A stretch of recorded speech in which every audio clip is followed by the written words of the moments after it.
Alibaba రాసినవారు are Suryanarayana గారు. ఇరాన్లోని ఒక నగరంలో ఇద్దరు అన్నదమ్ములుండేవారు.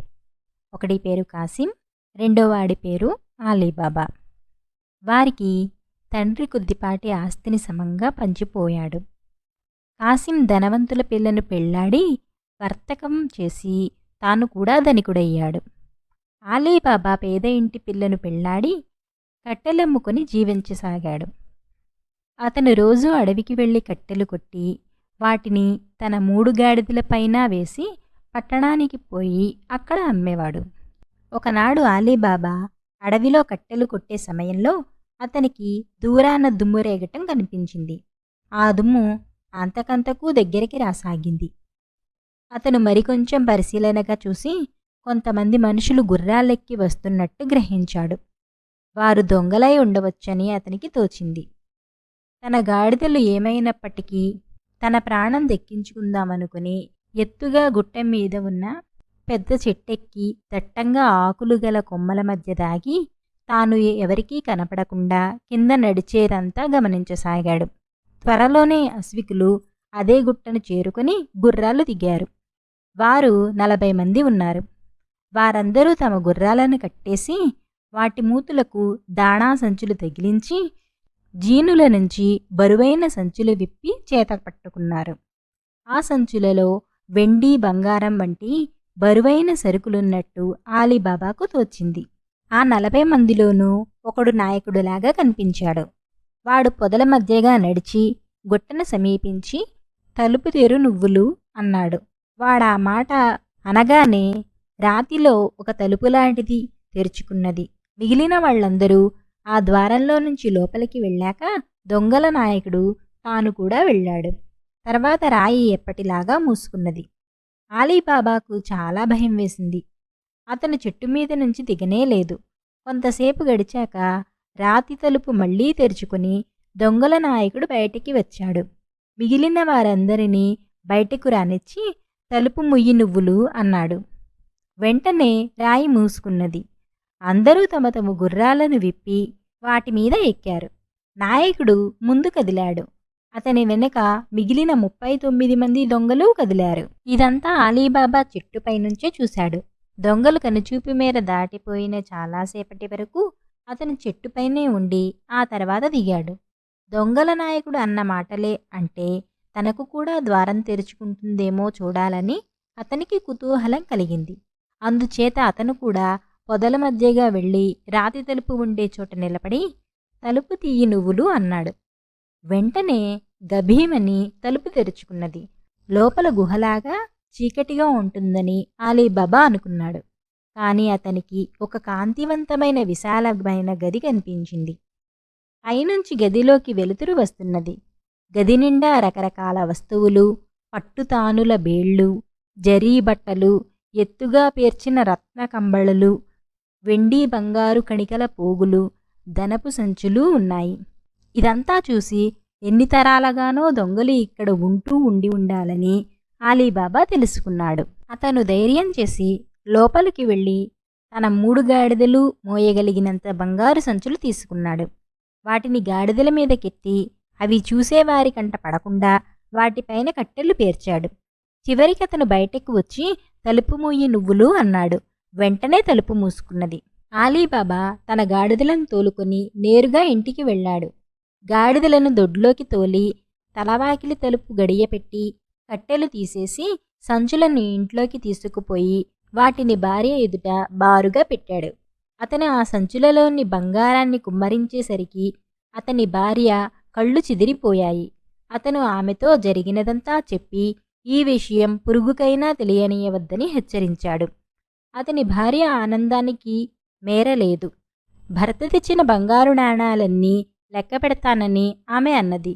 ఓసి, వీటిని లెక్కించటానికి నీ ఆయువు చాలదు, మనకా వ్యవధి లేదు, వీటిని భద్రంగా ఎక్కడైనా పాతిపెట్టాలి అన్నాడు. నువ్వు చెప్పినది నిజమే, కానీ కాస్త అటూ ఇటుగా ఎంత బంగారం ఉన్నదో తెలియాలి. కనీసం దీన్ని కొలత వేద్దాం. నువ్వు గుంట తవ్వేలోగా నేను ఒక సోల తెస్తాను అన్నది భార్య. ఆమె తన బావగారైన కాసిం ఇంటికి వెళ్ళి తన తోడికోడలితో ఒక సోల ఉంటే ఇస్తావా, ఇప్పుడే తెచ్చి ఇస్తాను అన్నది. కాసిం భార్య సరేనన్నది. తన మరిది ఇంట్లో ఏం ధాన్యం వండుకుంటున్నారో తెలుసుకునే ఉద్దేశంతో ఆమె సోల లోపల అడుగున గోదు అంటించి సోల తెచ్చి తన తోటికోడలికిచ్చింది. ఆలీబాబా భార్య ఇంటికి వచ్చి తన భర్త తెచ్చిన బంగారం ఎన్ని సోలలున్నది లెక్క చూసి తర్వాత తన భర్త వద్దకు వెళ్ళి గుంట తవ్వటం అయిందా అన్నది. ఆలీబాబా గుంట తవ్వటం ముగించాడు. భార్యాభర్తలిద్దరూ కలిసి బంగారాన్ని ఆ గుంటలో పెట్టి పూడ్చారు. తర్వాత ఆలీబాబా భార్య అన్నమాట ప్రకారం సోలను తీసుకుపోయి తన తోడికోడలికిచ్చేసింది.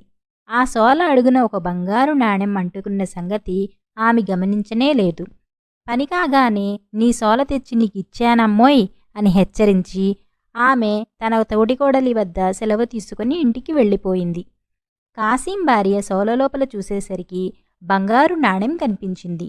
ఆమె ఒక్క క్షణంపాటు దిమ్మెరపోయి, ఏమిటి, ఆలీబాబా బంగారాన్ని సోలలతో కొలిచేటంత భాగ్యవంతుడైనాడుగా, ఇంత సిరి ఇంత అకస్మాత్తుగా ఎట్లా ఎత్తుకున్నదబ్బా అనుకున్నదావిడ అసూయతో నిలువునా దహించుకుపోతూ.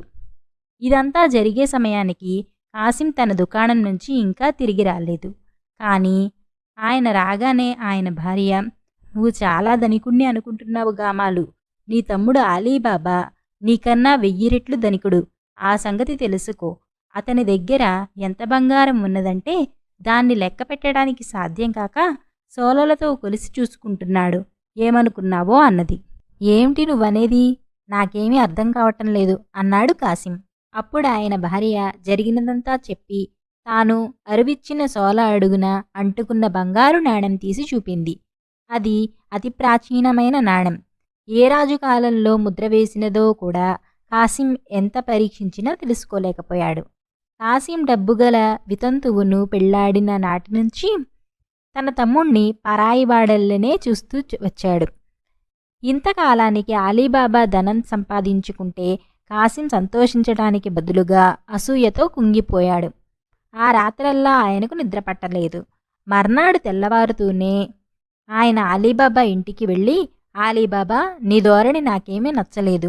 నువ్వు ఒక వంక అతి పేదవాడిలాగా బతుకుతూ చాటుగా బంగారం కొలుస్తున్నావటగా.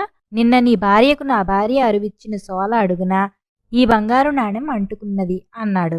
ఈ మాటలు వినగానే ఆలీబాబా కుంగిపోయాడు. తాను ఏదైతే పరమరహస్యంగా ఉంచుదామనుకున్నాడో అది కాస్త తన భార్య చేసిన పొరపాటు వల్ల తన అన్నకు వదినకు తెలిసిపోయింది. అయితే ఆలీబాబా పైకి ఆశ్చర్యంగాని భయంగాని కనబరచక జరిగినదంతా చెప్పి, ఈ విషయం రహస్యంగా ఉంచావంటే నేను తెచ్చిన బంగారంలో నీకు కూడా భాగం ఇస్తాను అన్నాడు అన్నతో. భాగం ఎవడికోసం ఇస్తావు? నేనడిగేది అది కాదు. ఈ గుహ ఎక్కడున్నది? అక్కడికి దారి ఏమిటి? నాకు స్పష్టంగా తెలియాలి. అవసరమైనప్పుడల్లా నేను కూడా వెళ్ళి అక్కడ్నుంచి సొమ్ము తెచ్చుకుంటాను మరి అన్నాడు కాసిం. గత్యంతరం లేక ఆలీబాబా అన్న కోరినదంతా చెప్పేశాడు. తలుపు తెరవటానికి మూయడానికి అనవలసిన మాటలు కూడా ఆయనకు చెప్పాడు. కాసిం మర్నాడుదయం తూర్పు తెల్లారక మునిపే లేచి 10 కంచరగాడిదల మీద పెద్ద పెద్ద కావడి పెట్టెలు వేసుకుని ఆలీబాబా చెప్పిన మార్గాన అడవికి వెళ్ళాడు. ఆలీబాబా ఎక్కున చెట్టు పొదలు గుట్టలన్నీ ఆయన పోల్చుకుని రాతి ద్వారం చేరుకున్నాడు. తలుపు తెరు నువ్వులు అనగానే ద్వారం తెరుచుకున్నది. కాసిం లోపలికి వెళ్ళగానే తలుపు మూసుకున్నది. లోపల ఉండే ధనరాశులను చూసి కాసిం తన్మయుడైపోయాడు. ఆలీబాబా చెప్పిన మాటలను బట్టి ఆయన ఇంత ధనం ఉంటుందనుకోలేదు. ఆయన మనసు పూర్తిగా డబ్బు మీదనే లగ్నమైంది. ఆయన తాను తీసుకుపోదలిచిన సంచులన్నీ తెచ్చి వాకిలి దగ్గర పేర్చి పెట్టాడు. అయితే ఈ ధనమంతా తన ఇంటికి చేర్చటంలో తన్మయత్వం చెందిన కాసిం తలుపు తెరిచే మంత్రం కాస్త మరచిపోయి తలుపు తెరు నువ్వులు అనడానికి మారుగా తలుపు తెరు మెంతులు అన్నాడు. తలుపు తెరుచుకోలేదు. కాసిం దిగ్భ్రమ చెందాడు. కంగారులో అతను మిరియాలను ధనియాలను ఇంకేవేవో ధాన్యాలను జ్ఞాపకం తెచ్చుకున్నాడు గాని వాటి వల్ల కాస్తైనా ప్రయోజనం లేకపోయింది. వ్యవహారం ఇలా విషమిస్తుందని కాసిం కలలో కూడా అనుకోలేదు. తాను ప్రమాదంలో చిక్కుకున్నట్టు ఆయనకు అర్థమైంది. తాను పేర్చిపెట్టిన సంచులను కాలితో తన్ని అటు ఇటు పచారు చేయసాగాడు. ఇప్పుడు ఆయనకు ఆ గదిలో ఉన్న అంత గొప్ప సంపద ఏమాత్రమూ ఆకర్షణవంతంగా కనిపించలేదు. మిట్ట మధ్యాహ్నం వేళ దొంగలు అక్కడికి వచ్చారు. దూరాన ఉండగానే వారికి గుట్ట వద్ద కాసిం తెచ్చిన కంచరగాడిదలు కనిపించాయి. వాటి మీద ఉన్న కావిడి పెట్టెలను కూడా దొంగలు చూశారు. ఇది చూడగానే వారికి కంగారు పుట్టింది. వారు తమ గుర్రాలను మరింత వేగంగా తోలి గుట్టను చేరుకున్నారు. వారు కంచరగాడిదలను అడవిలోకి తరిమేసి కత్తులు దూసి మంత్రం చదివి తలుపు తెరిచి లోపలికి వెళ్లారు. ఈ లోపుగా కాసిం గుర్రాల డెక్కల చప్పుడు విని దొంగలు వచ్చినట్టు గ్రహించాడు. ఆయన బయటకు పారిపోవడానికి సిద్ధంగా ఉండి తలుపు తెరుచుకోగానే పరిగెత్తుతూ వచ్చి దొంగల నాయకుణ్ణి ఒక్క తోపుతో కింద పడేశాడు. అయితే మిగిలిన దొంగలు ఆయనను పట్టుకుని కత్తులతో పొడిచి చంపేశారు. తర్వాత వారు తమ గుహ అంతా పరీక్షించుకున్నారు. కాసిం వాకిలి దగ్గర పెట్టిన సంచులను వారు యథాస్థానంలో పెట్టేశారు. అలీబాబా తీసుకుపోయిన బంగారం ఆచూకీ కూడా వారికి తెలిసింది. కాసిం లోపలికి ఎలా రాగలిగాడో, తమకు తెలిసిన మంత్రం పైవాళ్లకు ఎలా తెలిసిందో వారు ఊహించలేకపోయారు. ఈ మంత్రం తెలిసి వారింకెవరికైనా చెప్పి ఉంటే వాళ్లని హడలగొట్టేటందుకు దొంగలు కాసిం శరీరాన్ని 4 ముక్కలుగా నరికి గుహలోపల ద్వారానికి 2 వైపులా 2 ముక్కలు వేళ్లాడగట్టారు. తర్వాత వారు మళ్లీ తలుపు యథాప్రకారం మూసి తమ గుర్రాలెక్కి దార్లు కాయటానికి బిడార్లను తోయడానికి బయలుదేరి వెళ్లారు. రాత్రి అయింది. కాసిం ఇంటికి తిరిగి రాలేదు. ఆయన భార్య ఆందోళన పడుతూ అలీబాబా ఇంటికి వెళ్ళి, మరిది, మీ అన్నయ్య అడవికి ఎందుకై వెళ్లారో నీకు తెలిసే ఉంటుంది. చీకటి పడింది. ఇంతవరకు ఆయన తిరిగి రాలేదు. ఆయనకు ఏమి ఆపద కలిగిందో అని నాకు భయంగా ఉన్నది అన్నది. ఇంత మాత్రానికే నువ్వు భయపడనవసరం లేదు వదినా. ఊరు మాటు మడగక ముందు అన్నయ్య రాకపోవచ్చు అన్నాడు అలీబాబా. కాసిం వెళ్లిన పని చాలా రహస్యమైనది గనక అలీబాబా చెప్పిన మాటలు కాసిం భార్యకు సబబుగానే తోచాయి. ఆవిడ ఇంటికి తిరిగి వెళ్ళి అర్ధరాత్రి దాకా ఓర్పుగా వేచి ఉన్నది. కానీ ఆ తర్వాత ఆవిడ అనుమానాలు రెట్టింపు అయ్యాయి. పైకి ఏడవటానికి కూడా వీలు లేకపోవటం చేత భర్త కోసం లోలోపల కుళ్ళి ఏడవసాగింది. తన మరిది వ్యవహారంలో జోక్యం కలిగించుకున్నందుకు ఆవిడ తనకు తాను తిట్టుకున్నది. ఆవిడ తెల్లవార్లు ఏడ్చి వాచిపోయిన కళ్లతో అలీబాబా ఇంటికి వెళ్ళింది. ఆవిడని చూడగానే ఆవిడ రాకకు కారణమేమిటో అలీబాబాకు తెలిసిపోయింది. తన అన్నకు ఏదో ప్రమాదం జరిగి ఉంటుందని అతడికి భయం కలిగింది. ఆవిడ అడగకముందే అలీబాబా తన 3 గాడిదలను సిద్ధం చేసుకుని అడవికి బయలుదేరాడు. వెళ్ళేటప్పుడు అతను తన వదిన గారిని ధైర్యంగా ఉండమని చెప్పాడు.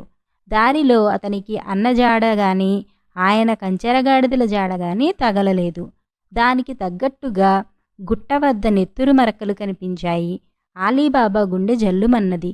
అయితే అతను మంత్రం చదివి లోపలికి అడుగుపెట్టి తన అన్న శవం తాలూకు ముక్కలు చూసేసరికి నిలువున నీరైపోయాడు.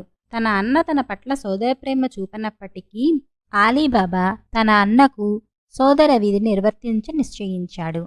అతను తన అన్న శవాన్ని ఒక గాడిద మీద వేసి దాన్ని కట్టెలతో కప్పాడు. తర్వాత మరికొన్ని బంగారం సంచులు తీసి మిగిలిన 2 గాడిదల మీద వేసి వాటిని కూడా కట్టెలతో కప్పి తలుపు ఎప్పటిలాగా మూసి ఇంటి దారి పట్టాడు.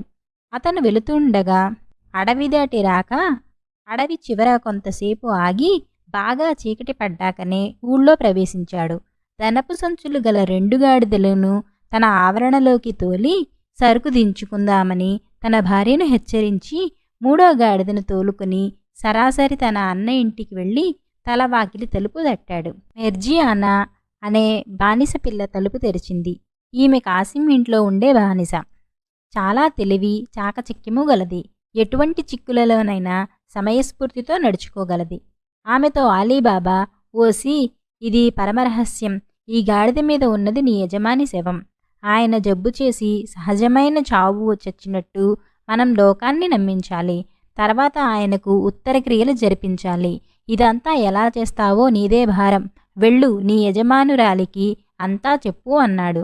అతను తన అన్న శవాన్ని ఇంట్లో పెట్టించి జరగవలసినది యుక్తిగా జరిపించమని మెర్జియానాకు మళ్లీ హెచ్చరించి తన గాడిదను తోలుకుని ఇంటికి వెళ్ళిపోయాడు. మర్నాడు ఉదయమే మెర్జియానా ఒక మందుల దుకాణానికి వెళ్ళి కాస్త నాబీ ఇవ్వండి అని అడిగింది. ఎవరికి అని అడిగాడు మందులు చేసేవాడు. మా యజమాని కాసిం గారికి చాలా బరువుగా ఉంది. ఆయన గుటక వేయటం లేదు, మాట్లాడటం లేదు అన్నది మెర్జియానా. ఆమె ఆ సాయంకాలం మళ్ళీ వచ్చి కాస్త గరళం ఉంటే ఇప్పించండి, ఇది కూడా పనిచేస్తుందని ఏమీ నమ్మకం లేదు అన్నది ఏడుపు గొంతు పెట్టి. ఆ రోజు అలీబాబా తన భార్యతో సహా 2-3 సార్లు తన అన్నగారి ఇంటికి వెళ్ళి రావటము, వారి ముఖాలు విచారంగా ఉండటం చూసి కాసింకు చాలా జబ్బు చేసిందని అందరూ సులువుగా నమ్మారు. అందుచేత ఆ సాయంకాలం కాసిం ఇంట ఏడుపులు సాగగానే అంతా అయిపోయిందనుకున్నారు. మెర్జియానా అందరితోటి తన యజమాని చనిపోయినట్టు చెప్పింది కూడా. మర్నాడు తెల్లవారుతూనే మెర్జియానా ముస్తఫా అనే తోళ్లు కుట్టే ముసలివాడి దుకాణానికి వెళ్ళింది. వాడు తూర్పు తెల్లారక ముందే దుకాణం తెరుస్తాడని ఆమెకు తెలుసు. ఆమె ముసలివాడి చేతిలో ఒక బంగారు దీనారం పెట్టి, ముస్తఫా, నువ్వు నీ కుట్టు పరికరాలు తీసుకుని నా వెంట రావాలి. ముందే చెబుతున్నాను, నేను నిన్ను తీసుకుపోయే చోటు చాలా రహస్యం. అందుచేత మధ్యదారిలో నీ కళ్ళకు గంతలు కడతాను అన్నది. ముసలివాడు అనుమానిస్తూ మెర్జియానా కేసి కొంచెంసేపు చూసి, ఓహో, నా చేత కూడని పని ఏదో చేయించేటట్టున్నావు అన్నాడు. ప్రమాణపూర్తిగా అలాంటిదేమీ లేదు, నా వెంట రా, నీకేమీ భయం లేదు అన్నది మెర్జియానా. బాబా ముస్తఫా ఆమె వెంట బయలుదేరాడు. మధ్యదారిలో ఆమె అన్న ప్రకారం ముసలాడి కళ్లకు గంతలు కట్టింది. తర్వాత ఆయనను తన యజమాని ఇంటికి తీసుకుపోయి శవం ఉన్న గది చేరినదాకా అతడి కళ్ళ గంతలు విప్పలేదు. బాబా ముస్తఫా, ఈ శవాన్ని త్వరగా కుట్టేసినట్టయితే నీకింకొక బంగారు దీనారం ఇస్తాను అన్నదామె. ముస్తఫా గబగబా తన పని ముగించి 2వ దీనారం పుచ్చుకొని కళ్లకు మళ్లీ గంతలు కట్టించుకొని ఆమె వెంట బయలుదేరాడు. ఎక్కడైతే ముందు గంతలు కట్టిందో అక్కడికి రాగానే ఆమె ముసలాడి గంతలు విప్పేసి ఇంటికి వెళ్ళిపోమన్నది. ముసలాడు తనను వెంబడించకుండా చూసుకుని ఆమె ఇంటికి తిరిగి వచ్చింది. ఇంటికి తిరిగి వస్తూనే మెర్జియానా తన యజమాని శరీరానికి స్నానం చేయించింది. అలీబాబా గుగ్గిళం పొగ వేశాడు. తర్వాత శవానికి ఆచారనృత్యా వెయ్యవలసిన దుస్తులు వేశాడు. త్వరలోనే మసీదు నుంచి ధర్మకర్తలు వచ్చారు. ఉత్తర క్రియలు జరిపించటానికి ఇమాం వచ్చాడు. ఇమాం మంత్రాలు చదువుతూ ముందు నడుస్తుంటే 4 గృహస్థులు శవాన్ని శ్మశానానికి మోసుకు వెళ్లారు. మెర్జియానా మాత్రమే గుండెలు బాదుకుని ఏడుస్తూ శవం వెంట వెళ్ళింది. కాసిం భార్య ఇంటి వద్ద ఇరుగు పొరుగు ఆడవాళ్ల మధ్య కూర్చుని భర్త కోసం శోకాలు పెట్టింది. ఈ విధంగా కాసిం దుర్మరణం కప్పిపుచ్చబడింది. ఆయన చావు రహస్యం తెలిసినది అలీబాబాకు, మెర్జియానాకు, కాసిం భార్యకు మాత్రమే. ఉత్తర క్రియలు జరిగిన 3-4 రోజుల అనంతరం అలీబాబా తనకున్న కొద్ది సామానుతో సహా తన అన్నగారి ఇంటికి మారాడు. ఇక ముందు తన అన్నగారి ఇంటనే ఉండేటట్టు ఏర్పాటు జరిగింది. తాను దొంగల గుహ నుంచి తెచ్చి పాతిపెట్టిన బంగారాన్ని మటుకు అలీబాబా రాత్రివేళ రహస్యంగా కొత్త ఇంటికి చేరవేశాడు. కాసిం చాలా కాలంగా నడుపుతూ వచ్చిన దుకాణాన్ని ఇప్పుడు అలీబాబా పెద్ద కొడుకు చూడసాగాడు. ఈలోపుగా దొంగలు అడవిలో ఉన్న తమ గుహకు తిరిగి వచ్చి కాసిం శవం మాయం కావటం చూసి పొందిన ఆశ్చర్యం ఇంత అంతా కాదు. తమ బంగారం సంచులు మరికొన్ని పోవటం కూడా వారు వెంటనే తెలుసుకున్నారు. మన రహస్యం ఎవరో కనిపెట్టారు. మనం చంపినవాడికి ఎవరో తోడు ఉండి ఉండాలి. వాడే శవాన్ని, బంగారాన్ని తీసుకుపోయాడు. అందులో ఏమీ సందేహం లేదు. ఆ మనిషి ఎవడో తెలుసుకోకపోతే మనకు ప్రమాదం తప్పదు. అందుచేత మీలోకల్లా తెలివిగలవాడొకడు యాత్రికుడిలా వేషం వేసుకుని నగరంలోకి వెళ్ళాలి. మనం చంపిన మనిషిని గురించి ప్రజలు ఏం మాట్లాడుకుంటున్నారో ఆలకించి మొదలు ఆ మనిషి జాడ తీయాలి. ఆ మనిషి పేరేమిటో, వాడెక్కడ ఉండేవాడో తెలుసుకోవాలి. ఇది చాలా ప్రాణగండమైన విషయం. ఆరా తీయటానికి వెళ్ళినవాడు ద్రోహం తలపెడితే మిగిలిన వారందరికీ ప్రమాదం. అందుచేత ఈ పని మీద వెళ్ళేవాడు ఏ కారణం చేత పని చేసుకురాకుండా తిరిగి వచ్చినా వాడికి మరణశిక్ష విధించాలని నా ఉద్దేశం అన్నాడు దొంగల నాయకుడు. దొంగలు ఈ విషయం చర్చించకముందే ఒక దొంగ లేచి, ఈ షరతుకు సమ్మతించి ఈ పనికి నేను పూనుకుంటున్నాను. ఒకవేళ నేను మిగిలిన వాళ్ల కోసం చావవలసి వచ్చినా నాకేమీ అభ్యంతరం లేదు అన్నాడు ధైర్యంగా. దొంగల నాయకుడు మిగిలిన దొంగలు వాణ్ణి ఎంతో గొప్పగా మెచ్చుకున్నారు. తర్వాత వాడు తనను ఎవరూ గుర్తించరాకుండా వేషం మార్చుకుని ఆ రాత్రే బయలుదేరి తూర్పు తెల్లవారే వేళకు నగరం ప్రవేశించాడు. వాడు వీధులన్నీ కలయ తిరుగుతుండగా బాబా ముస్తఫా దుకాణం కనిపించింది. మిగిలిన దుకాణాలేవీ తెరవకముందే తన దుకాణం తెరవటం బాబా ముస్తఫాకు అలవాటు. బాబా ముస్తఫా అప్పుడే పని ప్రారంభించబోతున్నాడు. దొంగ దుకాణంలోకి వెళ్ళి బాబా ముస్తఫాకు సలాం పెట్టి, "ఏం తాత, నీకు పగలే కళ్ళు సరిగా కనబడవేమో గదా, ఇంకా తెల్లవారక ముందే పని ప్రారంభించావేమిటి? ఈ వెలుతురులో నీకు చూపు ఆనుతుందా?" అని అడిగాడు. "నా సంగతి నువ్వెరగవు. ముసలివాడినైనా నా చూపు కొంచెం కూడా చెడలేదు. ఎందుకు? ఇంత వెలుతురు కూడా లేని చోట నేను శవాన్ని కుట్టాను" అన్నాడు బాబా ముస్తఫా. "శవాన్నా?" అన్నాడు దొంగ ఆశ్చర్యపోతున్నట్టు నటిస్తూ. "అవునవును, నేను కథంతా నీకు చెప్పేస్తాననుకుంటున్నావు గామాలు. అదేం కుదరదు" అన్నాడు బాబా ముస్తఫా. తనకు కావలసిన రహస్యం ఈ ముసలాడు చెప్పగలడని దొంగకు నమ్మకం కుదిరింది. వాడు ఒక బంగారు దీనారం తీసి బాబా ముస్తఫా చేతిలో పెడుతూ, "నీ రహస్యాలు నాకెందుకు తాత? నీకు పిచ్చిగాని నాకు ఏ రహస్యం చెప్పినా నీకు కలిగే నష్టమేముంది? నేనడిగినదల్లా ఏంటంటే, నువ్వు ఈ శవాన్ని ఏ ఇంట్లో కుట్టావో ఆ ఇల్లు నాకు చూపించు చాలు" అన్నాడు. "ఒకవేళ నేను నీకా ఇల్లు చూపింతామనుకున్నా అది నా వల్ల అయ్యే పని కాదే. నన్ను ఒకచోటికి తీసుకుపోయి అక్కడ నా కళ్లకు గంతలు కట్టి తీసుకుపోయారు. మళ్ళా గంతలు కట్టి నన్నక్కడికే తెచ్చి విడిచిపెట్టారు. అందుచేత నీకా ఇల్లు చూపించటం నా వల్ల అయ్యే పనే కానే కాదు" అన్నాడు ముసలాడు. "ఒకవేళ అదే చోటికి తీసుకుపోయి కళ్లకు గంతలు కడితే నన్నా ఇంటికి తీసుకుపోగలవేమో చూడు. నీ రుణం ఉంచుకోనులే. ఇందా, ఇంకొక దీనారం తీసుకో" అంటూ దొంగ బాబా ముస్తఫా చేతిలో మరొక బంగారు నాణెం పెట్టాడు. ముసలాడు తన చేతిలో ఉన్న 2 దీనారాలకేసి చాలాసేపు చూశాడు. అవి ఆ ముసలాడిని చాలా ఆకర్షించాయి. వాటిని జేబులో వేసుకుంటూ, "ప్రయత్నిస్తాను, కానీ ఆ దారి నాకు జ్ఞాపకం ఉంటుందని మాట ఇవ్వలేను" అన్నాడు. బాబా ముస్తఫా దొంగను వెంట పెట్టుకుని ఒక చోటికి వచ్చి, "ఇక్కడే నా కళ్లకు గంతలు కట్టారు. తర్వాత నన్ను ఇటుగా తీసుకుపోయారు" అన్నాడు. దొంగ ముసలాడి కళ్లకు తన చేతి రుమాలు గంత కట్టాడు. తన జ్ఞాపకాన్ని అనుసరించి బాబా ముస్తఫా తన వెంట ఉన్న దొంగను సరిగా కాసి ఇంటికి చేర్చాడు. దొంగ ఇంటి వాకిలి తలుపుపైన శుద్ధముక్కతో ఒక గుర్తు పెట్టి బాబా ముస్తఫా కళ్లకు కట్టిన గంత విప్పాడు. "ఆ ఇల్లెవరిదో తెలుసునా?" అని దొంగ అడగగా, ముసలాడు తాను ఆ పేటలో ఉండేవాణ్ణి కానని తనకు తెలియదని చెప్పాడు. ముసలాడి నుంచి ఇంకా తెలుసుకోవలసినదేదీ లేదని గ్రహించి దొంగ ముసలాడి వద్ద సెలవు తీసుకుని నేరుగా అడవిలోని తన అనుచరుల వద్దకు వెళ్ళిపోయాడు. దొంగ బాబా ముస్తఫా వెళ్ళిపోయిన కొద్దిసేపటికి మెర్జియానా ఏదో పనిమీద బయటకు వెళ్ళి తిరిగి వస్తూ వాకిలి మీద ఉన్న గుర్తు చూచింది. "ఈ గుర్తు ఏమిటై ఉంటుంది? నా యజమానికి ఎవరో అపకారం తలపెట్టినట్టుందే. ఎటుపోయి ఎటు వచ్చినా కీడించి మేలించటం మంచిది" అనుకుని మెర్జియానా లోపలికి వెళ్ళి ఒక శుద్ధముక్క తెచ్చి తమ ఇంటికి అటూ ఇటూ ఉన్న వాకిళ్లకు కూడా అలాంటి గుర్తులే పెట్టింది. ఈ విషయం ఆమె అలీబాబాకు చెప్పలేదు. ఈలోపుగా దొంగ తన వారిని చేరుకొని తాను సాధించిన విజయాన్ని గురించి చెప్పాడు. అందరూ వాణ్ణి అభినందించారు.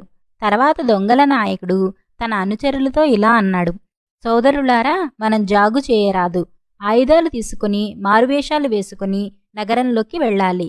అందరమూ కలిసి వెళితే అంతా అనుమానిస్తారు.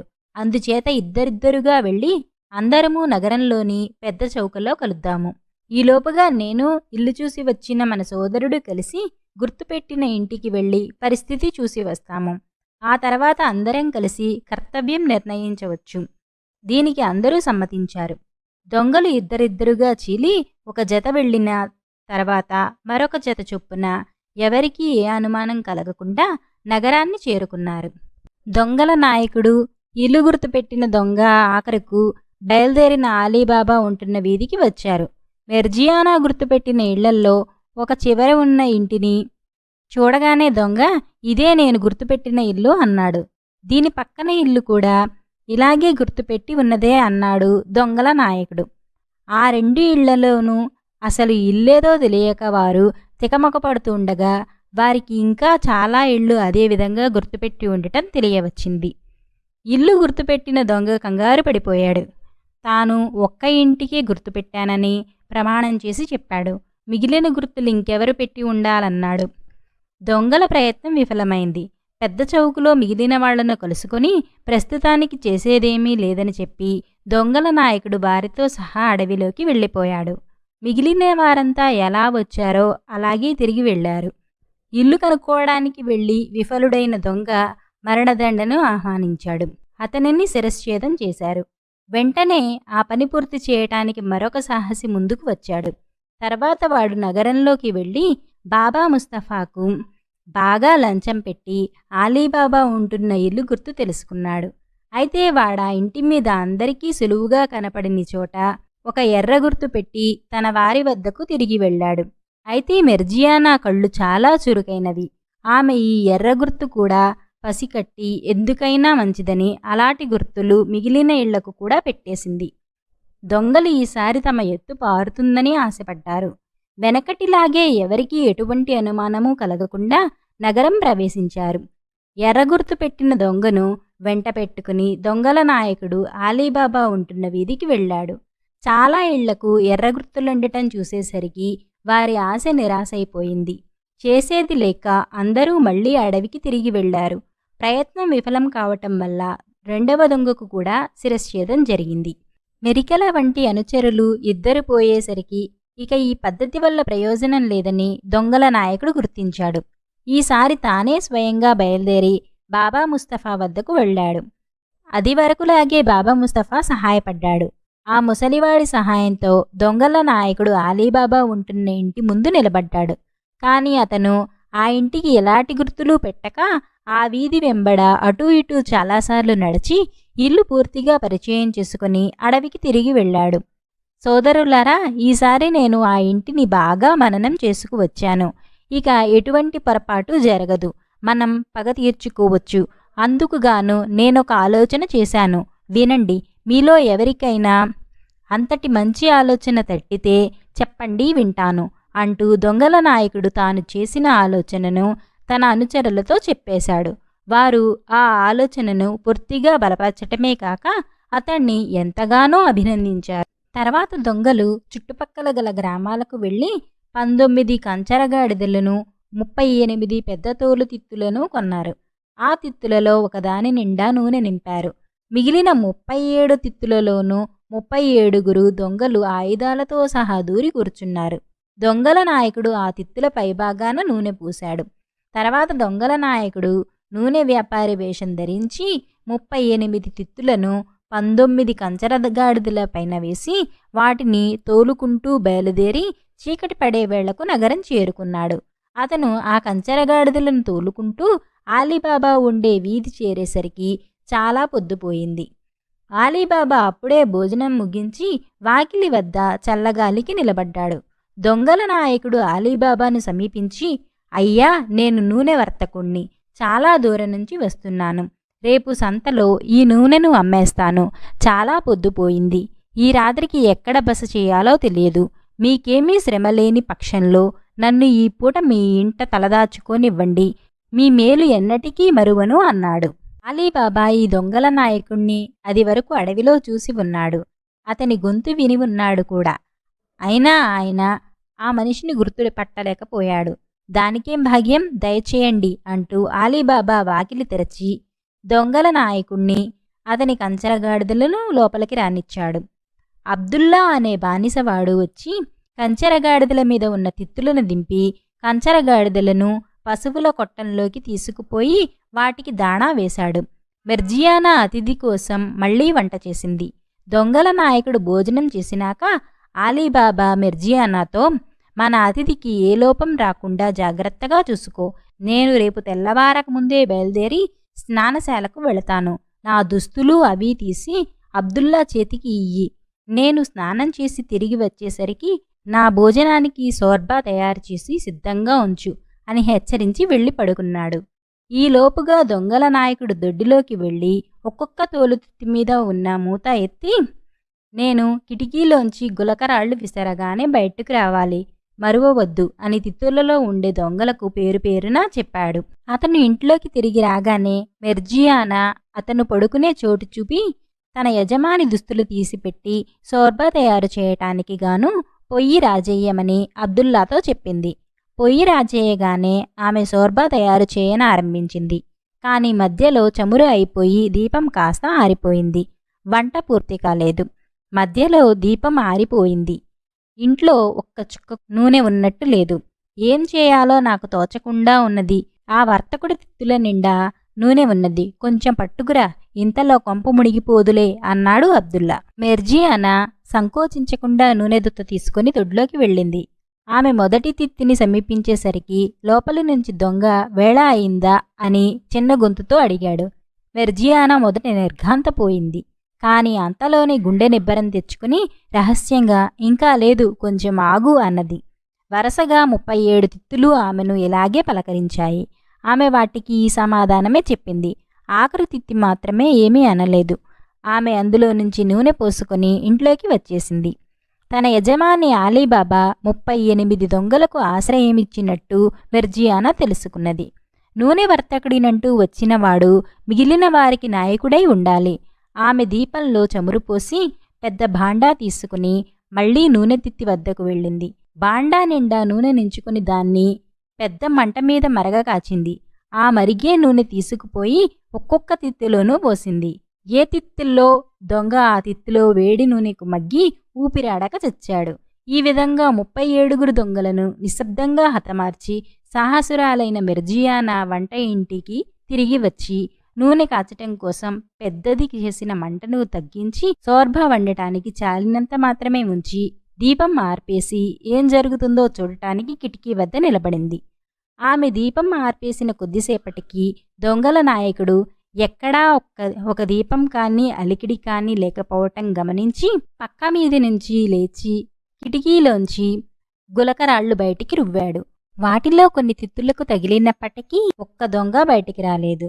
దొంగల నాయకుడు ఆందోళన చెంది అడుగులో అడుగు వేసుకుంటూ బయటకు వెళ్ళి మొదటి తిత్తి మూత తెరిచి సిద్ధంగా ఉన్నావా అని అడిగాడు. తిత్తిలోంచి గుప్పున నూనె వాసన కుట్టిందే తప్ప ఏ జవాబు రాలేదు. తన అనుచరులందరూ హతమైనారని, ఆలీబాబాను చంపేందుకు తాను వేసిన ఎత్తు కాస్త బయటపడిపోయిందని తెలుసుకుని దొంగల నాయకుడు ప్రహారీ గోడ దూకి పారిపోయాడు. ఇదంతా చూస్తూ ఉండిన మెర్జియానా గదికి వెళ్లి పడుకుని తన యజమానికి గొప్ప ప్రమాదం నుంచి కాపాడానన్న ఆనందంతో సుఖంగా నిద్రపోయింది. ఆలీబాబాకు ఈ జరిగిన సంగతులేవీ తెలియవు. ఆయన తెల్లవారకముందే లేచి తన బానిసను వెంటబెట్టుకుని స్నానశాలకు వెళ్ళిపోయాడు. ఆయన తిరిగి వచ్చి కంచరగాడిదలు ఇంకా తన దొడ్డిలోనే ఉండటం చూసి మెర్జియానాతో ఆ నూనె వర్తకుడు ఇంకా వెళ్ళిపోలేదా అన్నాడు. యజమాని, మీరు పూర్తిగా పెరటిదోవనే ఉన్నారు, నా వెంట రండి, అసలు చూడవలసింది నేను చూపిస్తాను అంటూ మెర్జియానా ఆయనను తోలుతిత్తులున్న చోటికి తీసుకుపోయి మొదటి తిత్తిలోకి చూడమన్నది.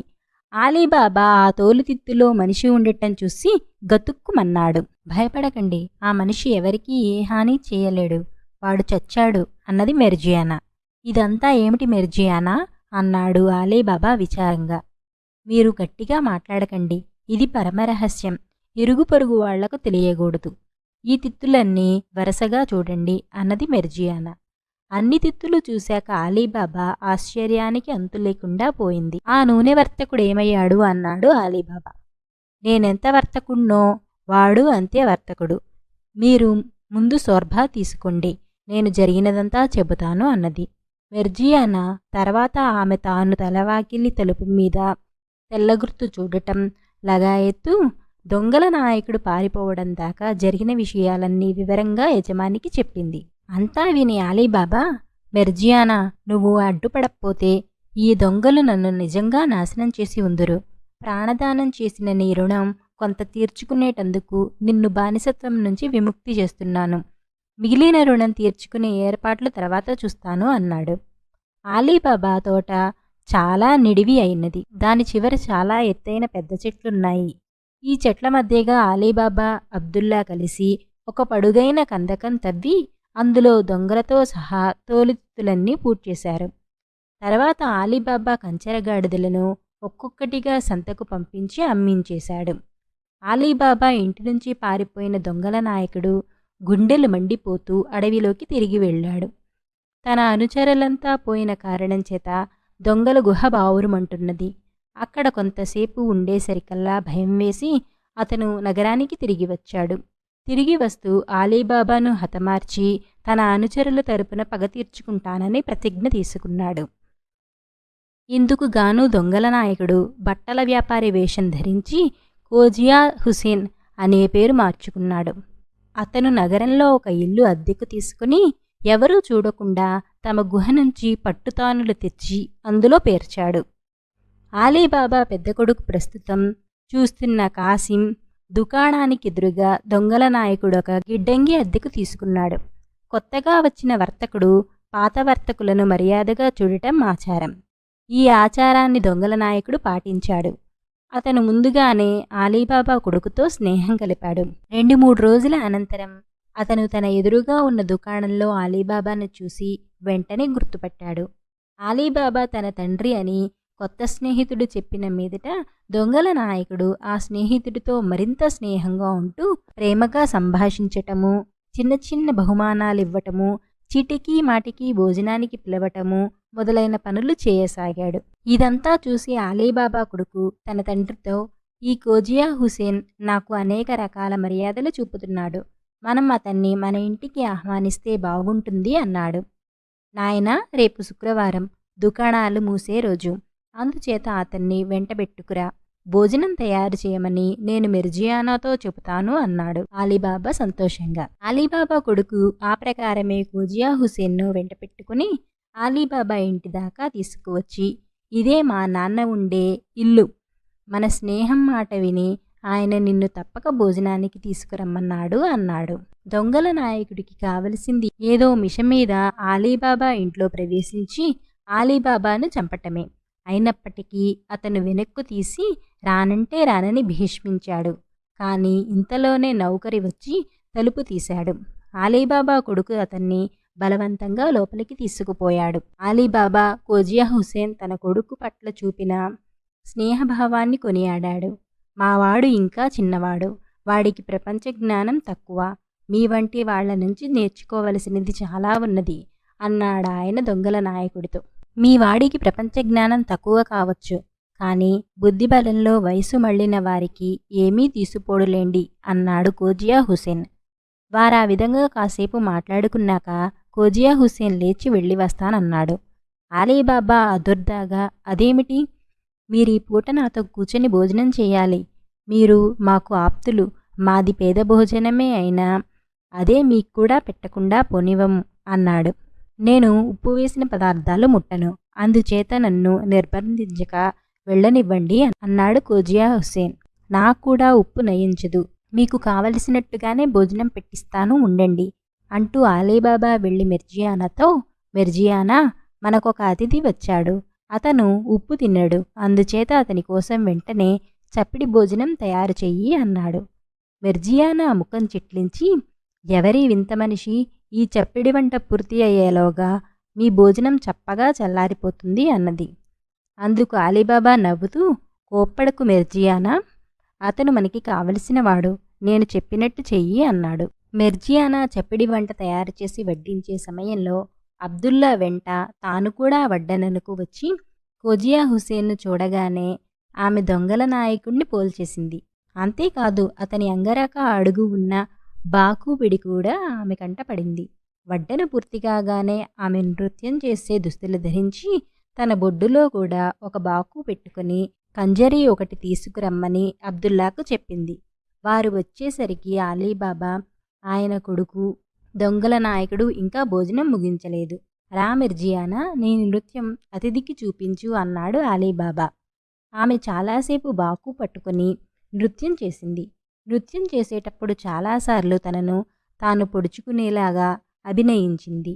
నృత్యం పూర్తి అయ్యాక అబ్దుల్లాను వెంట పెట్టుకుని బహుమానం కోసం వచ్చింది. ఆలీబాబా కంజరీలో 1 దీనారం వేశాడు. ఆలీబాబా కొడుకు మరొక దీనారం వేశాడు. అబ్దుల్లా కంజరీ పట్టుకుని దొంగల నాయకుడి దగ్గరికి వచ్చాడు. దొంగల నాయకుడు డబ్బు సంచి కోసం జేబులో చేయి పెట్టాడు. సరిగా ఆ సమయంలో మిర్జియానా దొంగల నాయకుడిని ఆకుతో గుండెలో పొడిచేసింది. ఆలీబాబా చివాలున లేచి ఆక్రోశిస్తూ, ఎంత పని చేశావు మిర్జియానా అన్నాడు. మీరు తొందరపడకండి. వీడు బట్టల వర్తకుడే కాదు, నూనె వర్తకుడు కూడా వీడే, దొంగల నాయకుడు వీడే. వీడి బొడ్డులో బాకు చూడండి, మిమ్మల్ని కడతీర్చటానికే తెచ్చాడు. వీడు మీ ఉప్పు తిననని ఎప్పుడన్నాడో అప్పుడే నాకు అనుమానం తగిలింది. అందుకే వడ్డన నెపం మీద వచ్చి వీణ్ణి చూసి వెంటనే గుర్తించాను. ఇవాళ మీరు లేచిన వేళ మంచిదైనది అన్నది మెర్జియానా. మెర్జియానా, నీ రుణం నిజంగా తీరదు. నీకు అది వరకే స్వేచ్ఛ ఇచ్చాను. ఇప్పుడు నిన్ను నా కోడలిని చేసుకుంటాను అన్నాడు ఆలీబాబా. ఆలీబాబా కొడుకు మిర్జియానాను పెళ్లాడడానికి సంతోషంగా ఒప్పుకున్నాడు. మిగిలిన దొంగలను పాతిపెట్టినట్టే దొంగల నాయకుడిని కూడా రహస్యంగా పాతేశారు. ఇప్పుడు అడవిలో ఉన్న గుహ రహస్యం తెలిసినవాడు ఆలీబాబా ఒక్కడే.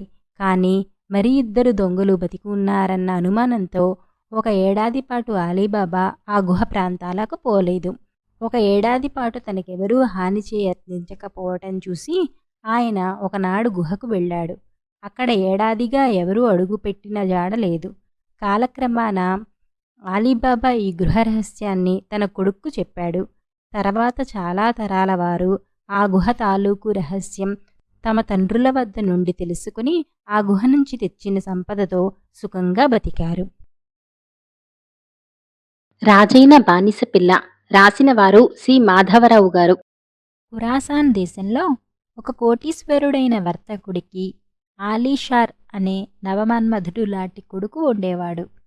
ఆ వర్తకుడు జబ్బుపడి తన కాలం సమీపించిందని తెలుసుకున్నవాడై ఆలీషార్ను పిలిచి, నాయనా, నేను కన్నుమూసే ముందు నీకు కొన్ని హితవాక్యాలు చెప్పాలనుకున్నాను. ప్రపంచం భయంకరమైన కొలిమిలాంటిది. దానితో అతిగా సంపర్కం పెట్టుకోకు. అందువల్ల చాలా బాధలు పడతావు. నీకు శక్తి ఉన్నప్పుడు పరులకు ఉపకారం చెయ్యి, కానీ దానికి ప్రతిఫలం ఆపేక్షించకు. మరొక మాట కూడా జ్ఞాపకం ఉంచుకో. ఇతరులకు నిజంగా మేలు చేసే అవకాశాలు ఎప్పుడో తప్ప రావు. నీకున్న ధనాన్ని దుర్వ్యయం చేయకు. నిన్ను లోకం నీ డబ్బుతోనే తుస్తుంది. ఇంకొక సంగతి, తాగుడు చాలా హేయమైనది. అది మనిషి యొక్క పరువు మట్టిపాలు చేసి మనిషిని నవ్వుల పాలు చేస్తుంది అని చెప్పాడు.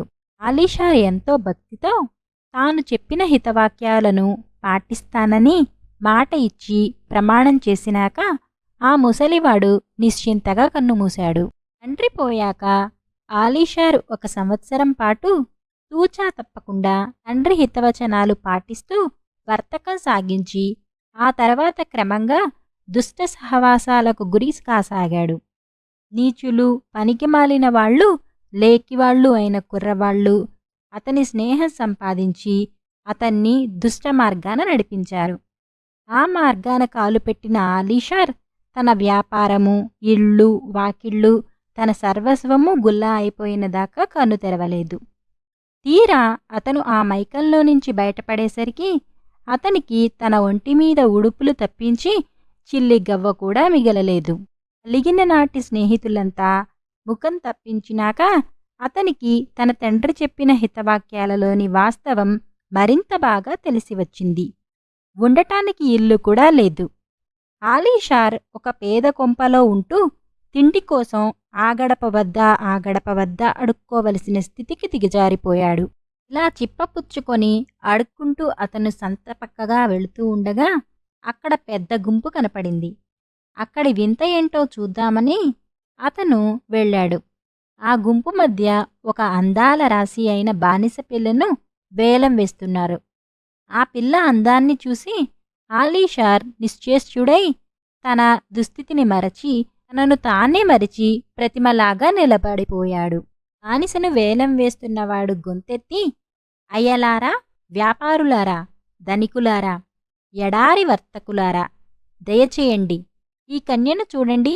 జమురుద్, చంద్రుణ్ణి ధిక్కరించే సౌందర్యవతి. ఈమెకేమిస్తారు? ఒక మాట అనండి, తప్పులేదు అని ఆహ్వానించాడు. ఎవరో 500 దీనారాలన్నారు. రషీద్ అల్దీస్ అనే ముసలి పీనుగొకడు 600 అన్నాడు. ఇతరులు పాట పెంచారు. ముసలి పీనుగు 1000 దీనారాలన్నాడు. ఆ తర్వాత ఎవరూ ఉలకలేదు.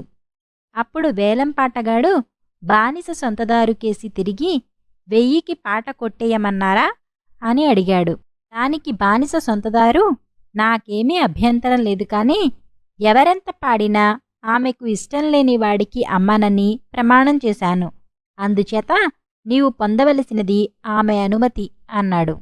అప్పుడు పాటగాడు బానిస పిల్లకేసి తిరిగి, అందాల రాణి, ఈ యోగ్యుడైన ముసలి రషీద్ అల్దీన్కు అమ్ముడుపోతావా అని అడిగాడు.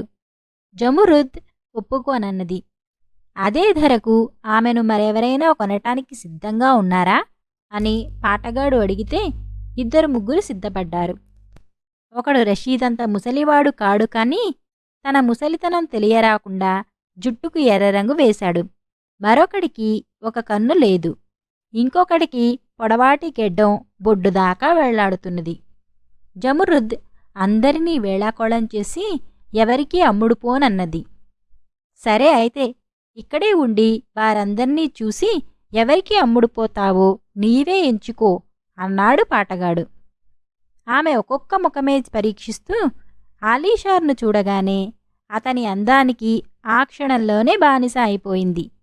ఆమె అతన్ని పాటగాడికి వేలు పెట్టి చూపించి, అతనికి అమ్ముడవుతాను అంటూ మగవాడి అందం మీద ఎవరెవరో రాసిన పద్యాలు బోలెడు చదివింది.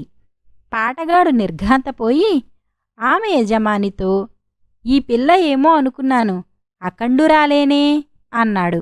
ఇంతకే ఆశ్చర్యంగా ఉందా? దానికి రాని విద్య లేదు. అల్లిక పని అద్భుతంగా చేస్తుంది. 50 దీనారాల ఖరీదు చేసే పరదాలు, తివాసీలు వారం రోజులలో అలుతుంది. ఆమెకిచ్చే ఖరీదు త్వరలోనే రాపట్టుకోవచ్చు అన్నాడు జమరుద్దును అమ్ముతున్న యజమాని. పాటగాడు చెయ్యెత్తి, ఆహా, ఇలాంటి బానిసను కొన్నవాడి అదృష్టమే అదృష్టం అంటూ ఆలీషార్ను సమీపించి, ఈ రత్నం తమకు 100వ వంతు విలువకు దొరుకుతున్నది అన్నాడు. ఆలీషార్ విధి తనను ఈ విధంగా పరిహసిస్తున్నందుకు తనలో తాను నవ్వుకుంటూ, పూటకు దిక్కాణా లేని వాడికి ఈ వర్తకుల మధ్య ఎలాంటి తలవంపు అనుకున్నాడు. జమురుద్ అతనికేసి ప్రోత్సాహకరంగా చూసింది కాని అతను తల వంచుకొని ఉండటం చేత ఆ చూపు అందుకోలేదు. అప్పుడామె పాటగాడితో, నన్నతన్ని దగ్గరికి తీసుకువెళ్ళు, నేనతనికే అమ్ముడు అవ్వాలని నిశ్చయించుకున్నాను అన్నది. ఆమె పాటగాడి వెంట అతన్ని సమీపించి, అయ్యా, నా హృదయంలో జ్యోతి వెలిగించారు. నోటి వెంట పాట ఎందుకు అనరు? నేనింకా ఎక్కువ విలువ చేస్తానని తోస్తే ఇంకా ఎక్కువ పలకండి, లేదా తక్కువ పలకండి అని తాదేయకపూర్వకంగా అడిగింది. ఆలీషార్ దైన్యంతో తల అడ్డంగా తిప్పి, కొనవలసిన నిర్బంధం నాకు లేదు, అమ్ముడవలసిన నిర్బంధం నీకు లేదు అన్నాడు. జమురుద్ అదుర్దాగా, నేను 1000 దీనారాలు చెయ్యననుకుంటున్నారు. 900 పాడండి పోనీ, 800, 700, 600, 100 అన్నది.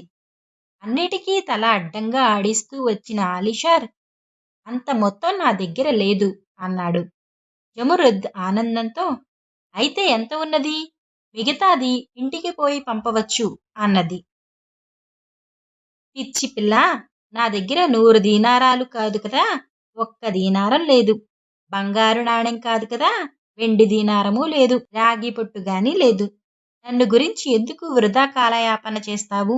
మరొక కొనుగోలుదారుని వెతుక్కో అన్నాడు ఆలీషార్. జమురుద్ అతనితో, అయితే అయింది, కొనేయండి. నా చేతి మీద కొట్టి మీ పైబట్ట నా మీద పరిచి నా నడుం చుట్టూ చెయ్యి వేస్తే నన్ను కొన్నట్టే గుర్తు అన్నది. ఆలీషార్ ఆమె కోరిన ప్రకారమే చేశాడు. అతను తన నడుము చుట్టూ చెయ్యి వేసేటప్పుడు ఆమె అతని చేతిలోకి ఒక సంచి రహస్యంగా పెట్టి, అందులో 1000 దీనారాలున్నాయి. 900 మా యజమానికివ్వండి, 100 మన ఖర్చులకు అన్నది. ఆలీషార్ ఆ సంచిలోని డబ్బులలో 900 జమురుద్దును అమ్మినవాడికిచ్చి ఆమెను తన బసకు తీసుకుపోయాడు. ఈ బస చాలా పేదగా ఉంటుందని జమురుద్ ముందుగానే ఊహించింది. ఇంటికి వస్తూనే ఆమె మరొక డబ్బు సంచి ఆలీషార్ చేతిలో పెడుతూ, బజారుకు వెళ్ళి ఇంటికి అవసరమైన కర్ర సామాగ్రి, తివాసీలు, బాలిసీలు కొనండి. ఒక పెద్ద నల్లచదరపు పట్టుగుడ్డ, బంగారు దారము, వెండి దారము, 7 రంగుల దారపు ఉండలు, ఒక పెద్ద సూది కొనుక్కురండి, భోజన సామాగ్రి కూడా పట్టుకురండి అని చెప్పింది. ఆలీషార్ బజారుకు వెళ్ళి ఆమె చెప్పినవన్నీ భోజన పదార్థాలతో సహా తెచ్చాడు. జమురుద్ ఇల్లు చక్కగా అలంకరించి దీపాలు వెలిగించింది. ఇద్దరూ సుష్టుగా భోజనం చేశారు. ఆ విధంగా వారి దాంపత్య జీవితం ఆరంభమైంది. జమురుద్ తెరలు, తివాసీలు తయారు చేయటంలో గొప్ప నేర్పరి. ఆమె ఒక్క క్షణం కూడా విశ్రాంతి లేకుండా పనిచేసి ఒక అందమైన తెర తయారు చేసింది. రంగుదారాలతో దానిపైన అనేక జంతువులు, పక్షులు, ఫలవృక్షాలు మొదలైనవి జీవకళ ఉట్టిపడేలాగా కుట్టింది. ఈ తెర తయారు కావటానికి వారం రోజులు పట్టింది. అది పూర్తి కాగానే జమురుద్ దానిని మడిచి ఆలీషార్ చేతికిస్తూ, దీనిని ఏ దుకాణంలోనైనా సరే 50 దీనారాలకు తక్కువ కాని ధరకు అమ్మేయండి. ఎరిగిన వాడికే బేరం చెప్పండి, కానీ ముక్కుమొహం తెలియని దారే పోయేవాడితో మటుకు బేరమాడవద్దు. అలా చేస్తే కష్టాల పాలైపోగలం, జాగ్రత్త అని హెచ్చరించింది. ఆలీషార్ ఈ నిబంధనకు సమ్మతించి ఆమె తయారు చేసిన తెరను తెలిసిన దుకాణదారుకొడికి 50 దీనారాలకు అమ్మాడు. జమురుద్ అతని చేత మళ్లీ తనకు కావలసిన పట్టు చెదరు, దారాలు వగేరాలు తెప్పించి మరొక వారం శ్రమపడి మరొక తెర తయారు చేసింది. దాన్ని కూడా ఆలీషార్ 50 దీనారాలకు తనకు తెలిసిన ఒక దుకాణంలో అమ్మాడు. ఈ విధంగా వారు తమ అవసరాలకు లోటు లేకుండా జీవిస్తూ వచ్చారు. ఆ రోజు వారిద్దరి మధ్య ప్రేమ అపారంగా పెరగసాగింది. ఇలా ఉండగా ఒకనాడు ఆలీషార్ తన భార్య అల్లిన తివాసి ఒకటి మూటగట్టి తీసుకుని దానిని విక్రయించటానికి బజారుకు బయలుదేరాడు. అతనికి ఒక దళారి ఎదురుపడి తివాసి అమ్మి పెట్టడానికి ఒప్పుకున్నాడు. ఇద్దరు దుకాణాల ముందు వెళుతూ బేరం చెబుతుండగా ఒక క్రైస్తవుడు ఎదురుపడి ఆ తివాసిని 60 దీనారాలకు కొంటానన్నాడు. ఆలీషార్ అమ్మనంటే బేరం 100 దీనారాలకు పెంచాడు. కాని ఆలీషార్కు అమ్మటం ఇష్టం లేదు. ఎంచేతనంటే అతనికి క్రైస్తవులంటే అపనమ్మకము, అసహ్యమును. అయితే దళారీ మాత్రం అతని చెవిలో ఇంత మంచి బేరం పోనివ్వవద్దని సలహా ఇచ్చాడు. అసలు సంగతేమిటంటే ఆ క్రైస్తవుడు దళారీకి అదివరకే 10 దీనారాలు లంచం పెట్టి ఈ బేరం కుదర్చమని కోరి ఉన్నాడు. తన తివాసీలను, తెరలను తెలియని వారికివ్వవద్దని జమురుద్ హెచ్చరించినప్పటికీ దళారీవాడి నిర్బంధంతో ఆలీషార్ బేరం ఒప్పుకున్నాడు. డబ్బు తీసుకుని అసంతృప్తిగా ఆలీషార్ ఇంటి దారి పట్టాడు. కొంత దూరం వెళ్ళి వెనక్కి తిరిగి చూస్తే తివాసీ కొన్నవాడు తన వెనకే వస్తుండటం అతనికి కనపడింది. అతను ఆగి, ఈ జాతి వాళ్ళకి ఈ ప్రాంతంలో ఏమీ పని ఉండదే, ఎందుకిట్టుకు వస్తున్నావు అని క్రైస్తవుణ్ణి అడిగాడు. నాకీ వీధి చివరను కొంచెం పని ఉంది అన్నాడు క్రైస్తవుడు. కాని అలీ తన ఇంటి గుమ్మం చేరుకునేసరికి పక్కసందులో నుంచి వచ్చి వాడు కూడా హాజరయ్యాడు. నన్నెందుకిలా వెంటాడుతున్నావురా పాపిష్టి వెధవ అన్నాడు ఆలీషార్ కోపంగా. నేను కావాలని వెన్నంటి రాలేదు, నోరార్చుకుపోతున్నది. దాహానికి కాస్త నీరిప్పించండి, మిమ్మల్ని అల్లా కటాక్షిస్తాడు అన్నాడు క్రైస్తవుడు. ఎంత నీచుడికైతే మటుకు దాహమవుతుంటే నీరు నిరాకరించటం ఎలా? ఆలీషార్ తలుపు తెరిచి ఇంట్లోకి వెళ్ళి నీటి కూజా తీసుకుని మళ్ళీ బయటకు పోతుండగా జమురుద్దు తలుపు తెరిచిన అలికిడి విని యువతలికి వచ్చి, ఇవాళ ఇంత ఆలస్యమైందే, తివాసి అమ్ముడుకుపోయిందా? కొన్నవాడు పరువైన వర్తకుడా లేక ఊరు పేరు లేనివాడా అన్నది. ఇవాళ అంగళ్లలో రద్దీ జాస్తి కావటం చేత కొంచెం ఆలస్యమైంది. తివాసీని పరువైన వాడికి అమ్మాను అని ఆలీషార్ బొంకాడు. ఆ నీళ్ళెవరికి అని ఆమె అనుమానంగా అడిగింది. దళారీవాడికి నాతో వచ్చాడు అంటూ ఆలీషార్ బయటికి వెళ్ళాడు. కాని బానిస మనసులో ఏదో ఆరాటం సాగింది. ఏదో ప్రమాదం జరుగుతున్నట్టు ఆమెకు తోచింది. క్రైస్తవుడు వీధిలో నిలబడక తలవాకిలి గుండా నడవలోకి వచ్చేశాడు.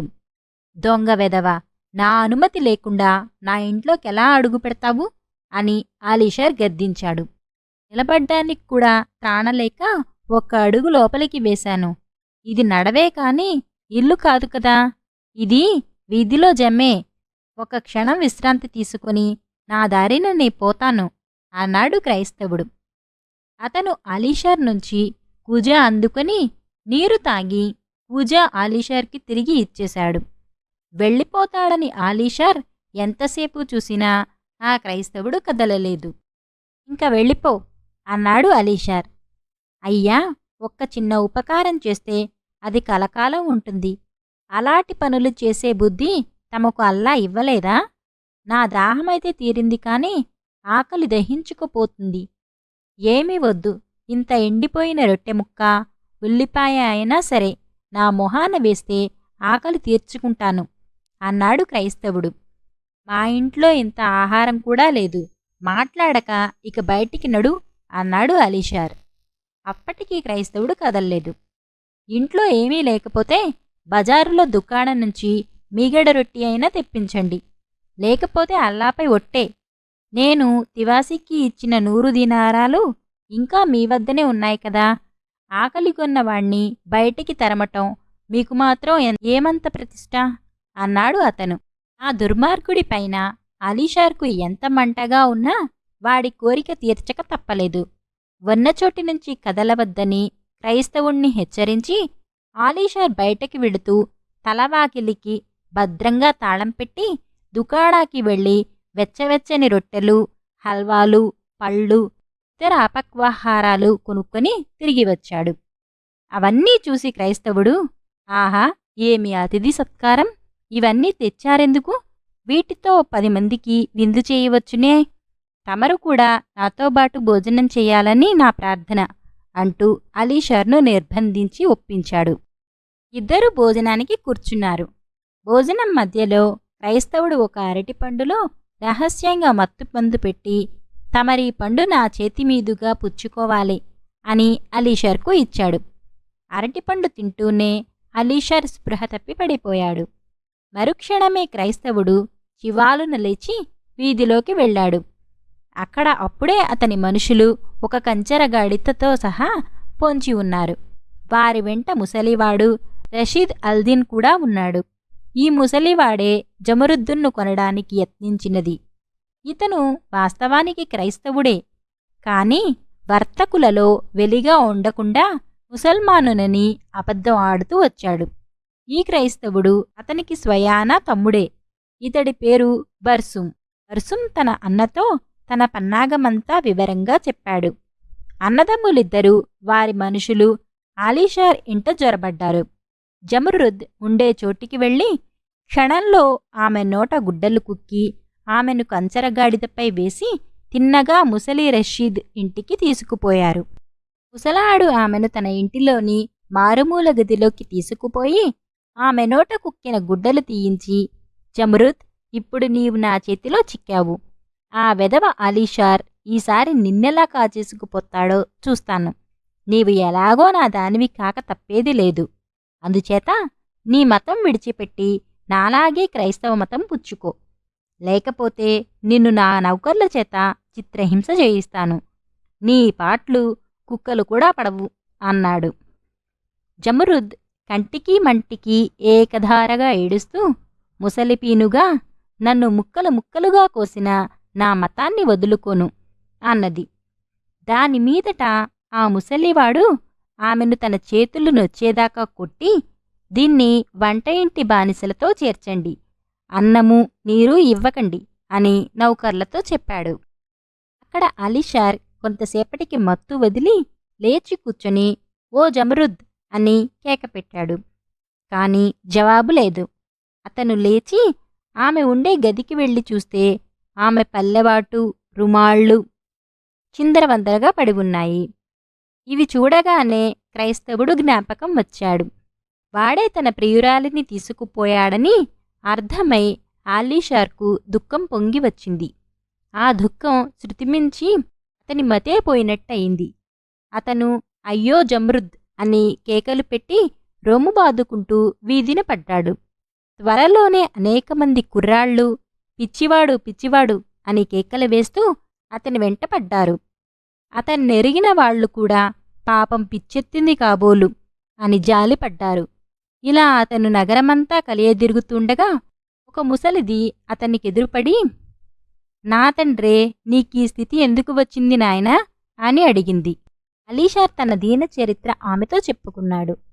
ఆ ముసలిది దీర్ఘంగా ఆలోచించి, "చూడు, బజారుకు వెళ్ళి ఆడవాళ్లు కొనే పూసలు, గాజులు, వెండి పూతగల ఉంగరాలు, జుమ్కీలు కొని ఒక తట్టలో పెట్టి తేగలవా?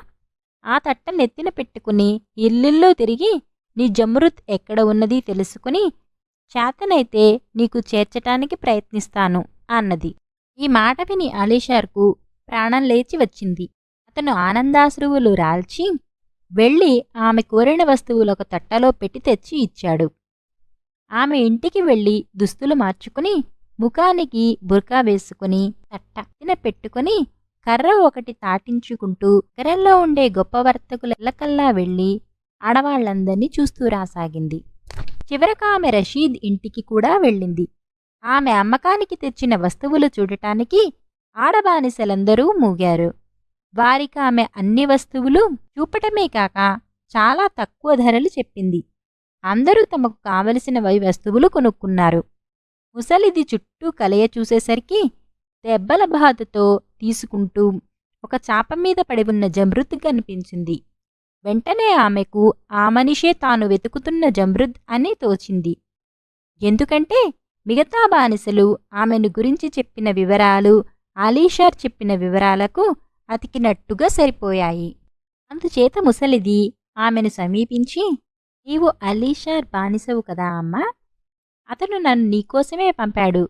రేపేడు చీకటి పడే సమయానికి వంటింటి కిటికీ వద్ద వేచి ఉండి వీధి నుండి ఈల వినపడగానే జవాబుగా ఈల వేసి నిర్భయంగా బయటికి వచ్చెయ్యి. అతను నీకోసం వేచి ఉంటాడు" అని చెప్పింది.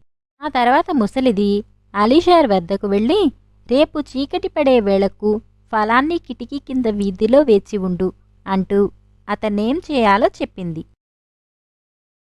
తన కృతజ్ఞత చెప్పుకొని బహుమానంగా ఏదో ఇయ్యబోతే ముసలిది తీసుకోక, "నీ ప్రయత్నం నిర్విఘ్నంగా సాగితే అదే 10,000" అని తన ఇంటికి వెళ్ళిపోయింది.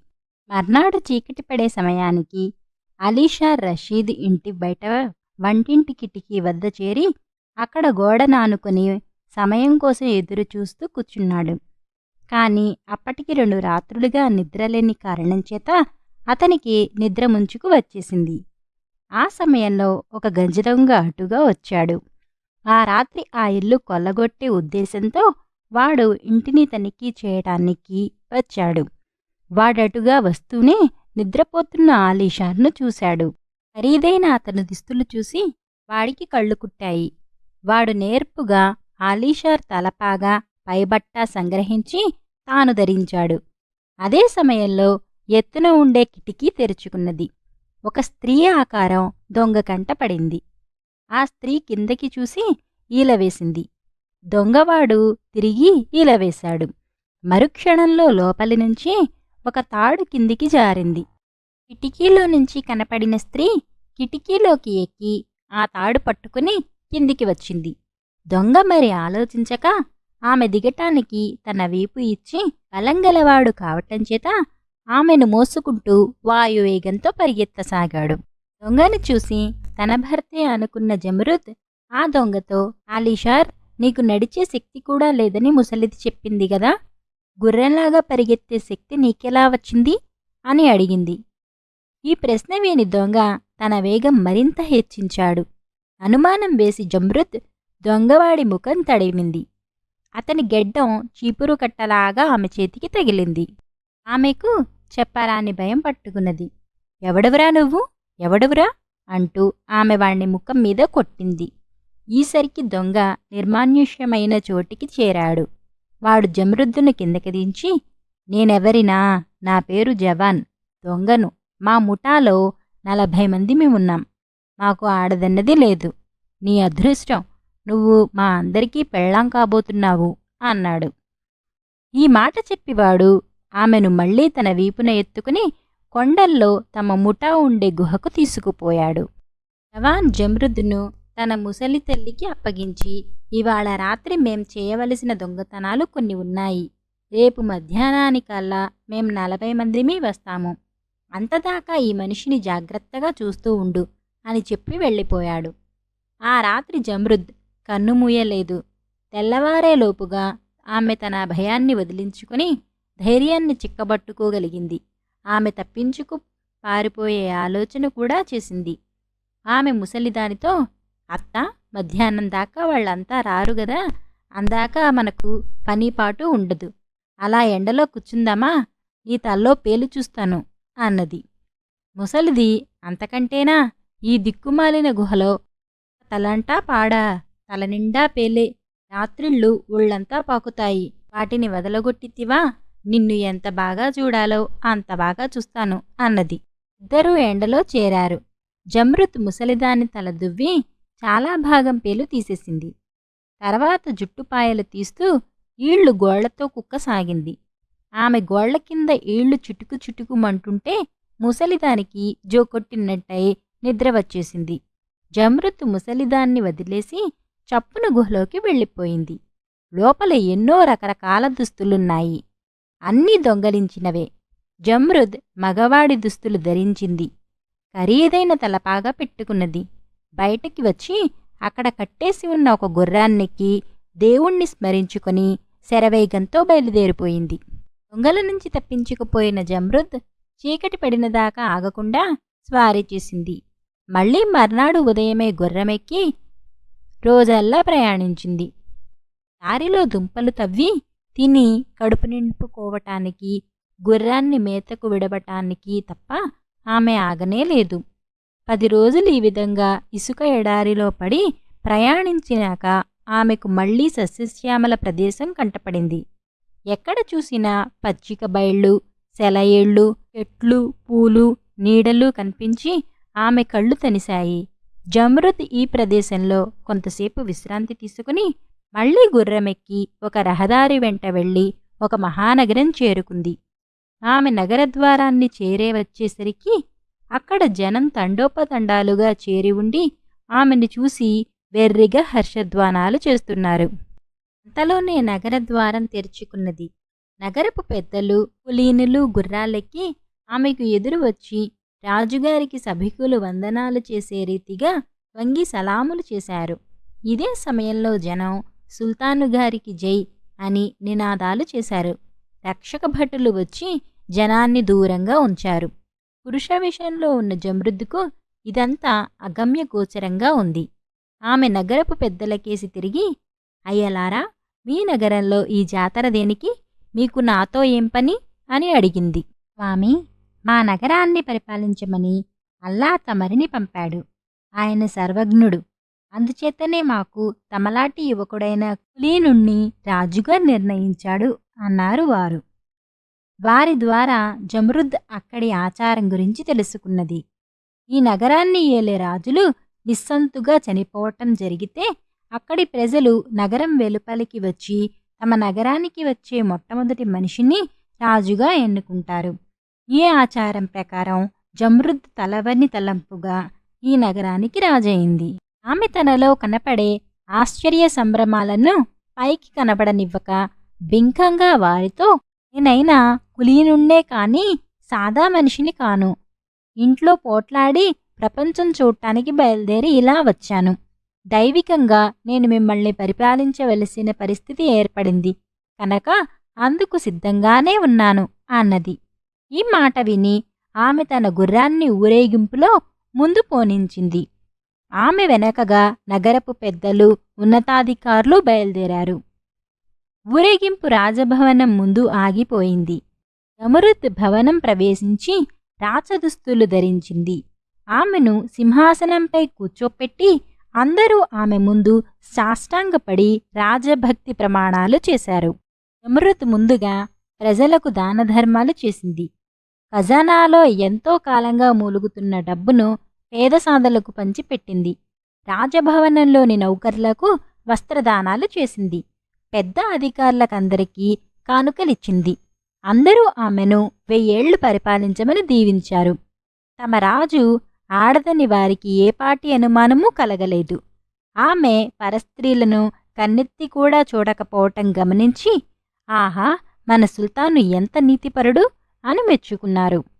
ఇంత జరిగినా ఆమెకు ఆనందం లేకపోయింది. ఆమె తన భర్త అయిన అలీషార్ను ఒక్క క్షణం కూడా మరవలేదు. అతని కోసం ఆమె రహస్యంగా జరిపించిన అన్వేషణలన్నీ విఫలమయ్యాయి.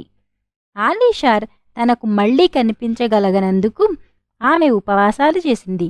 అంతులేని ప్రార్థనలు చేసింది. మన సుల్తానుగారిది ఎలాంటి దైవభక్తి అనుకున్నారు నౌకర్లు. 1 సంవత్సరం గడిచాక జమరుద్దుకు ఒక ఆలోచన కలిగింది. ఆమె నగరంలో ఒక విశాలమైన ప్రదేశం ఖాళీ చేయించింది.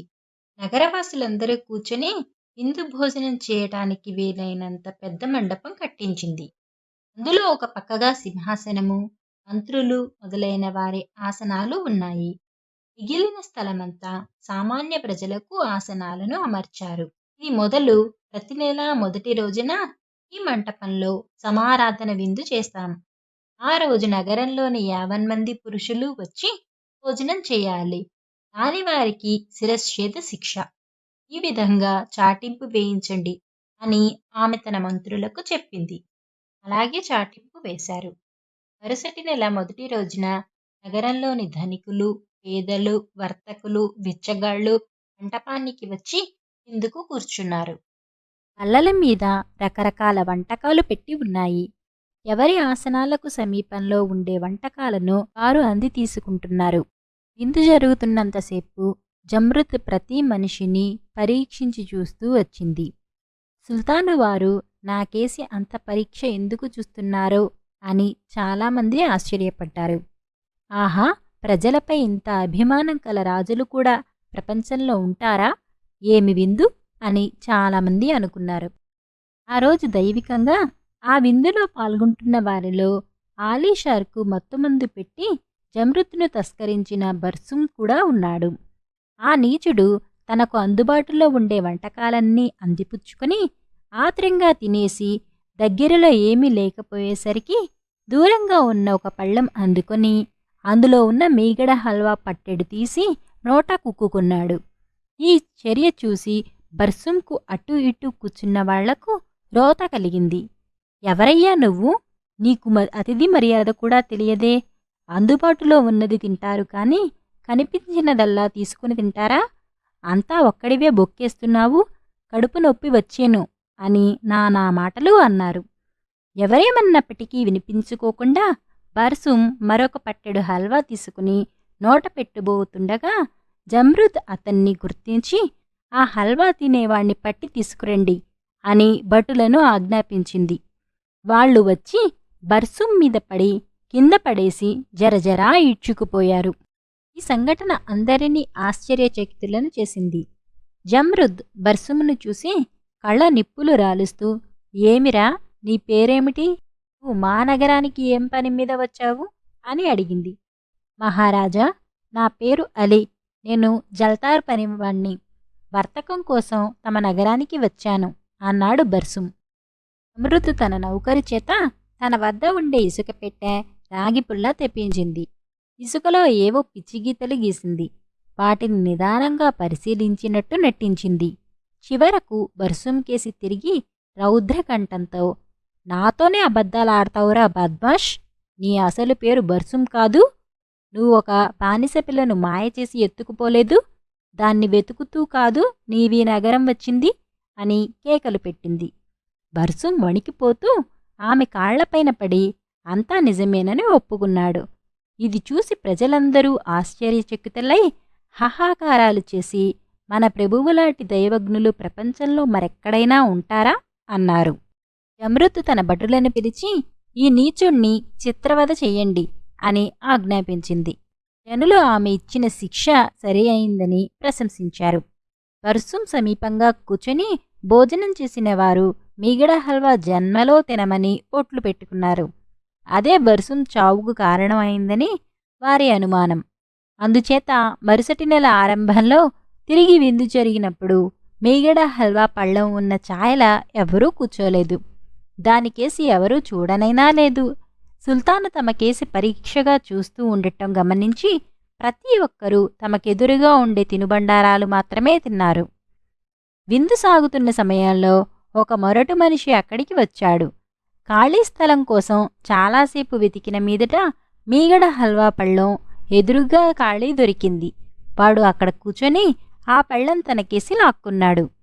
ఈ వచ్చినవాడు జవాన్ అన్న దొంగ. తన తల్లిని మభ్యపెట్టి పారిపోయిన జమరుద్ను ఎత్తుక్కుంటూ వాడి నగరం వచ్చి విందుకు హాజరయ్యాడు. వాణ్ణి చూస్తూనే జమరుద్ గుర్తించి వాణ్ణి ఈడ్చుకురమ్మని తన భటులను పంపింది. జవాన్ ఒక పట్టెడు హల్వా నోట వేసుకుని దిగమింగి రెండో పట్టు పట్టుతుండగా భటులు వాడి పైన పడి క్షణంలో పెడరెక్కలు విరిచి కట్టి తమ సుల్తాను దగ్గరికి ఈడ్చుకుపోయారు. నువ్వెవరు? ఏం చేస్తావు? ఎందుకు మా నగరానికి వచ్చావు? అని జమరుద్ వాణ్ణి ప్రశ్నించింది. నా పేరు ఉత్మాన్, తోటమాలిని. పనికోసం ఈ నగరం వచ్చాను అన్నాడు జవాన్. జమరుద్ వెనకలాటి ఇసుక, రాగిపుల్లా తెప్పించి ఏదో గీతలు గీసి వాటిని పరీక్షించినట్టు నటించి, ఓరి లుచ్చా, నీ పేరు జవాన్, నువ్వు దొంగతనాలు, హత్యలు చేసేవాడివి. నిజం ఒప్పుకుంటావా, చావు కొట్టించమంటావా అని అడిగింది. తనతో మాట్లాడుతున్నది తాను ఎత్తుకుపోయిన పిల్లేనన్న అనుమానం వాడికి కలగలేదు. వాడు భయంతో పాలిపోయి తోడేలులాంటి నోరు తెరిచి వగర్చుతూ, తమరన్నది నిజమే ప్రభూ, ఇక నుంచి నా బతుకు మార్చుకుంటాను అన్నాడు. నిన్ను బతకనివ్వటం ధర్మహాని, వీణ్ణి తీసుకుపోయి చిత్రవధ చేయండి అని జమరుద్ భటులను ఆజ్ఞాపించింది. రెండోసారి కూడా ఇలాగే జరగటంతో జనానికి ఆ మీగడ హల్వా అంటే హడలెత్తిపోయింది. దాన్ని తాకిన వాడికి చావు తథ్యమన్న అభిప్రాయం జనంలో పాకిపోయింది. అందుచేత మరొక నెల గడిచి మరొక విందు జరిగినప్పుడు జనం ఈ హల్వా పళ్ళానికి సాధ్యమైనంత ఎడంగా కూర్చున్నారు. దాని ముందు ఒక్కరూ కూర్చోలేదు. ఆ రోజు అక్కడికి ఒక తెల్లగెడ్డం ముసలాడు వచ్చాడు. విందులో పాల్గొనని వాళ్లను ఉరితీస్తారని ఈ ముసలివాడికి తెలుసు. కాని ఎక్కడా చోటులేదు. అందుచేత వాడు వచ్చి హల్వా పళ్ళెం ముందున్న ఖాళీ భాగంలో కూర్చున్నాడు. వచ్చినవాడు రషీద్. జమరుద్ను వేలంలో కొనటానికి యత్నించి సాధ్యం కాక ఆవిడను ఎత్తుకురావటానికి తన తమ్ముడైన బర్సుంను వినియోగించిన నీచుడు. ఆమెను వెతకటానికి వెళ్లిన తన తమ్ముడు నెల గడిచినా తిరిగి రాకపోవటం చూసి రషీద్ తానే ఈ నగరాన్ని చేరుకున్నాడు. మీగడ హల్వా పళ్ళెం ముందున్న స్థలంలో కూచుంటుండగానే రషీద్ను జమరుద్ పోల్చింది. ఈ మీగడ హల్వా మహిమ ఏమిటో కాని పనికిమాలిన లుచ్చాగాళ్లందర్నీ ఇది ఆకర్షిస్తోంది అని ఆమె అనుకుని రషీద్ను పట్టి లాక్కురమ్మని తన భటులను పంపింది. వాళ్ళు వెళ్ళి రషీద్ను కింద పడేసి గెడ్డం పట్టుకుని ఈడ్చుకువచ్చి జమరుద్ ఎదుట పెట్టారు. నీ పేరేమిటి, వృత్తి ఏమిటి, ఈ నగరానికేం పని మీద వచ్చావు అని ఆమె రషీద్ను అడిగింది. ప్రభూ, నా పేరు రుస్తుం. నాకు దారిద్ర్యం తప్ప వేరే వృత్తి లేదు. నేను ఫకీర్ను అన్నాడు రషీద్. జమరుద్ ఇసుక తెప్పించి గీతలు గీసి వాటిని పరీక్షించినట్టు నటించింది. తర్వాత రషీద్ కేసి తిరిగి, కుక్క, రాజుతోనే అబద్ధాలాడావు. నీ అసలు పేరు రషీద్ అల్దీన్. ముస్లిం స్త్రీలను బలత్కరించటం నీ వృత్తి, నిజం ఒప్పుకో అన్నది. లేకపోతే ప్రాణాలు దక్కవని రషీద్ నిజం ఒప్పేసుకున్నాడు. కాని జమరుద్ వాడికి చిత్రవధే విధించింది. విందు యథావిధిగా ముగిసింది. తమ ఏలిక యొక్క సామర్థ్యాన్ని ప్రజలు తెగమెచ్చుకున్నారు. విందు ముగిసినాక జమరుద్ తన భవనానికి తిరిగిపోయింది. తన శత్రువులపైన పగ తీర్చుకున్నందుకు ఆమె మనసు తేలికపడిందే కాని ఆనందం కలగలేదు. ఆలీషార్ దొరికితే కాని ఆమెకు ఆనందం కలగదు. నా కోరిక తీర్చే భారం ఆ సర్వశక్తిమంతుడైన దేవుడిపైనే ఉన్నది అనుకుంటూ ఆమె ఆ రాత్రంతా కన్నీరు కార్చి ఆ నెల అంతా తన రహస్యమందిరంలోనే ఉండిపోయి ఎవరికీ తన ముఖం చూపలేదు. అక్కడ ముసలిదాని సహాయంతో తన ప్రియురాలున్న చోటు తెలుసుకుని కూడా తెలివి తక్కువగా నిద్రపోయిన ఆలీషార్ మర్నాడు ఉదయం నిద్రలేచి తాను వీధిలో పడుకొని ఉన్నందుకు ఆశ్చర్యపోయాడు. తల తడివి చూసుకుంటే తలపాగా లేదు. అతనిపై బట్ట కూడా పోయింది. ఆ రెండిటినీ దొంగ కాచేశాడు. అతను లేచి వెళ్ళి తాను చేసిన పొరపాటు ముసలిదానితో చెప్పి జమరుద్ ఏమైందో కనుక్కొని రమ్మని ఆమెను పంపాడు. 1 గంట అయ్యాక ఆమె విచారంతో తిరిగి వచ్చి, నాయనా, జమరుద్ మాయమైంది. ఆమె మళ్ళీ నీకు దొరుకుతుందని నాకేమీ నమ్మకం లేదు. నీ పొరపాటు చేతనే ఈ విపత్తు కలిగింది. నీకింక సహాయపడగలవాడు అల్లా ఒక్కడే అన్నది. ఈ మాటలు వినగానే ఆలీషార్ కళ్ళు చీకట్లు కమ్మాయి. అతను పెద్ద పెట్టున ఏడుస్తూ కొంతసేపటికి మూర్ఛపోయాడు. ముసలిదాని పరిచర్యల వల్ల అతనికి స్పృహ అయితే వచ్చింది కాని అతను మనోవ్యాధితో మంచం పట్టాడు. ఈ స్థితిలో అతనికి నిద్ర కూడా లేకుండా పోయింది. ముసలిది 1000 కళ్లతో అతన్ని కనిపెట్టి ఉండి ఉపచారాలు చేయకపోతే అతను శీఘ్రమే మరణించవలసిన వాడే. అలాగే అతను 1 ఏడాది పాటు మంచంలో ఉండి తీసుకున్నాడు. అలీషార్ను మామూలు మనిషిని చేయటానికి వృద్ధురాలు అన్ని విధాలా ప్రయత్నించింది. అతనికి జమృత్ దొరుకుతుందనే ఆశ పూర్తిగా లేకుండా పోవటం చేతనే కోలుకునే శక్తి కూడా లేకపోయింది. ఇది గ్రహించి వృద్ధురాలు, నాయనా, నువ్వీ మంచంలో పడి ఉన్నంతకాలం నీకు నీ ప్రియురాలు కనిపించే మాట కల్లా. సరి అయిన ఆహారం తీసుకుని బలం తెచ్చుకొని లేచి తిరిగితే నానాదేశాలు చూస్తే ఆమె నీకు దొరకవచ్చు అని పదే పదే చెప్పింది. ఈ విధంగా ముసలిది చెప్పగా ఆమె మాటలు అతని చెవికెక్కాయి. అతను లేచి ఆమె వెంట స్నానశాలకు వెళ్ళాడు. ఆమె అతని చేత చక్కగా స్నానం చేయించి షర్బత్తులు తాగించి కోడి మాంసం తినిపించింది. ఇలా 1 నెల పాటు చేసిన మీదట ఆలీషర్కు ప్రయాణం చేసేపాటి శక్తి వచ్చింది. అతను ముసలిదానికి వీడ్కోలు చెప్పి ప్రయాణం చేస్తూ కాలక్రమేణా జమృద్ పరిపాలించే నగరానికి వచ్చి చేరాడు.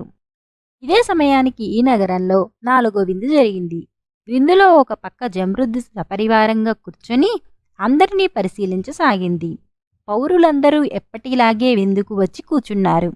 కాని మిగడ హల్వా ఉన్న చోట ఎవరూ కూర్చోలేదు.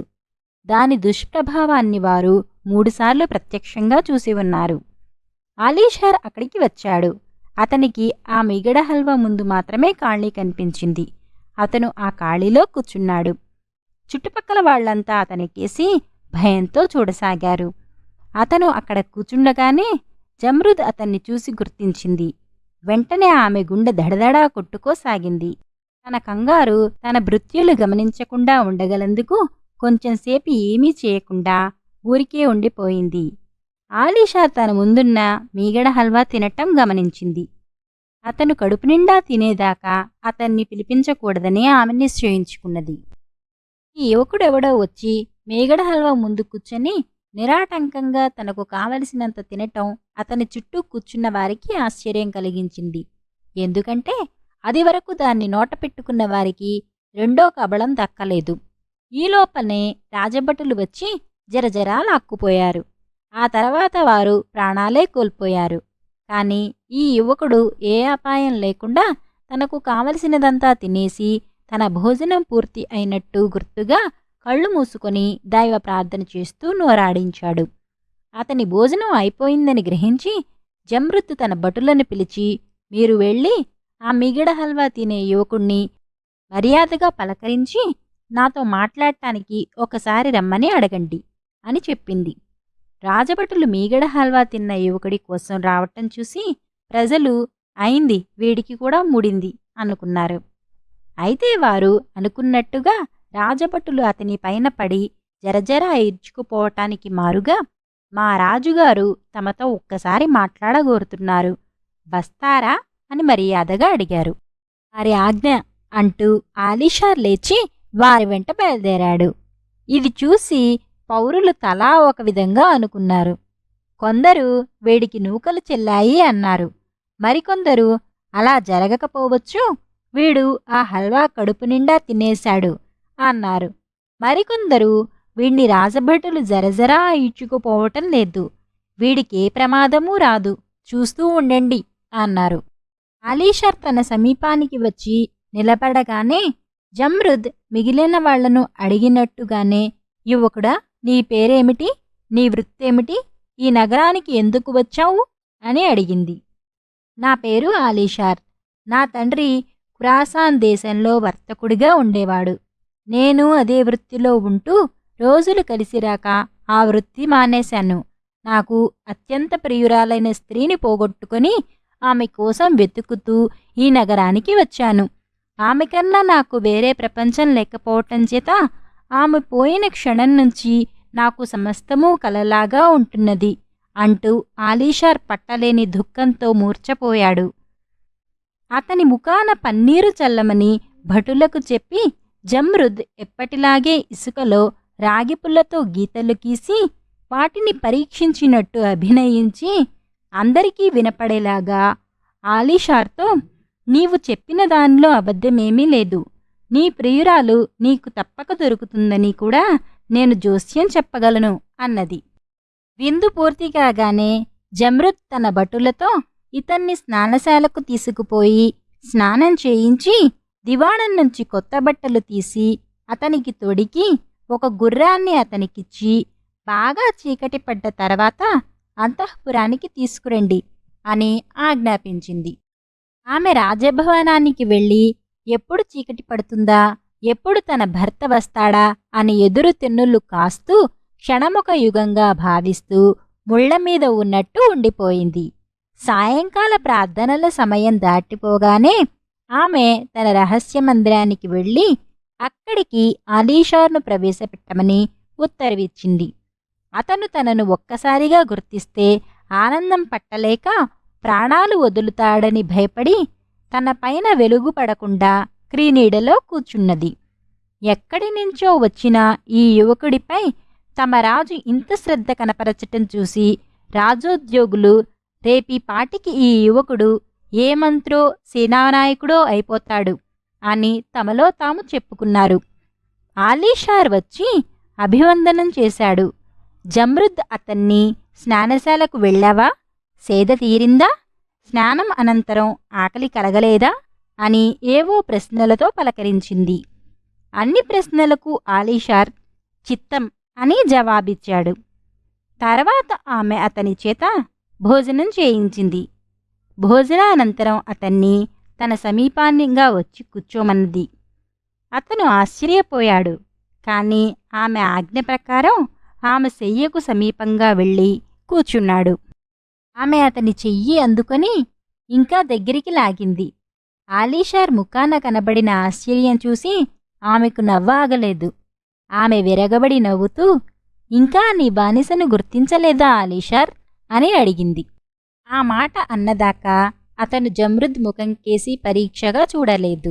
ఆమెను గుర్తించినాక అతనికి గలిగిన ఆనందం వర్ణనాతీతం. ఇంతకాలానికి అతని అన్వేషణ ఫలించింది. మర్నాడు తెల్లవారుతూనే జమ్రుద్ రాచరికపు దుస్తులన్నీ ధరించి తన కింది ఉద్యోగులందరికీ రాజప్రాంగణంలో హాజరు కమ్మని కబురు పంపింది. అందరూ వచ్చాక ఆమె వారితో, ఇవాళ నుంచి నేను నా రాజరికాన్ని వదులుకుంటున్నాను. అందుచేత మీరు మళ్లీ నగరద్వారం వద్దకు వెళ్ళి మరొక రాజును సంపాదించుకోండి. ఇక నుంచి నా జీవితం ఈ యువకుడి జీవితంతో ముడిపడి ఉంది. నేను ఇతని దేశానికి వెళ్ళిపోతున్నాను.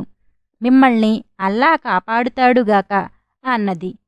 నగర పౌరులు తమ రాజుగారికి అద్భుతమైన వీడ్కోలు ఇచ్చారు. రాజుగారి పెట్టెల నిండా అంతులేని బట్టలు, నగలు, డబ్బులు నిచ్చారు. ఆహారం సిద్ధం చేశారు. పెట్టెలన్నిటినీ ఒంటెలపైకెక్కించారు. 2 మూపురాల ఒంటె మీద మక్మల్ పరిచిన పల్లకీలో జమ్రుద్ను, ఆలీషార్ను ఎక్కించారు.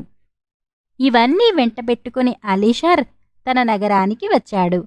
అతను బీదసాదలకు దానధర్మాలు చేశాడు. తమ వద్ద పుష్కలంగా ఉన్న డబ్బుతో ఆలీషార్ జమ్రుదులు చాలా కాలం సుఖంగా కాపురం చేసి అనేక మంది పిల్లల్ని కన్నారు.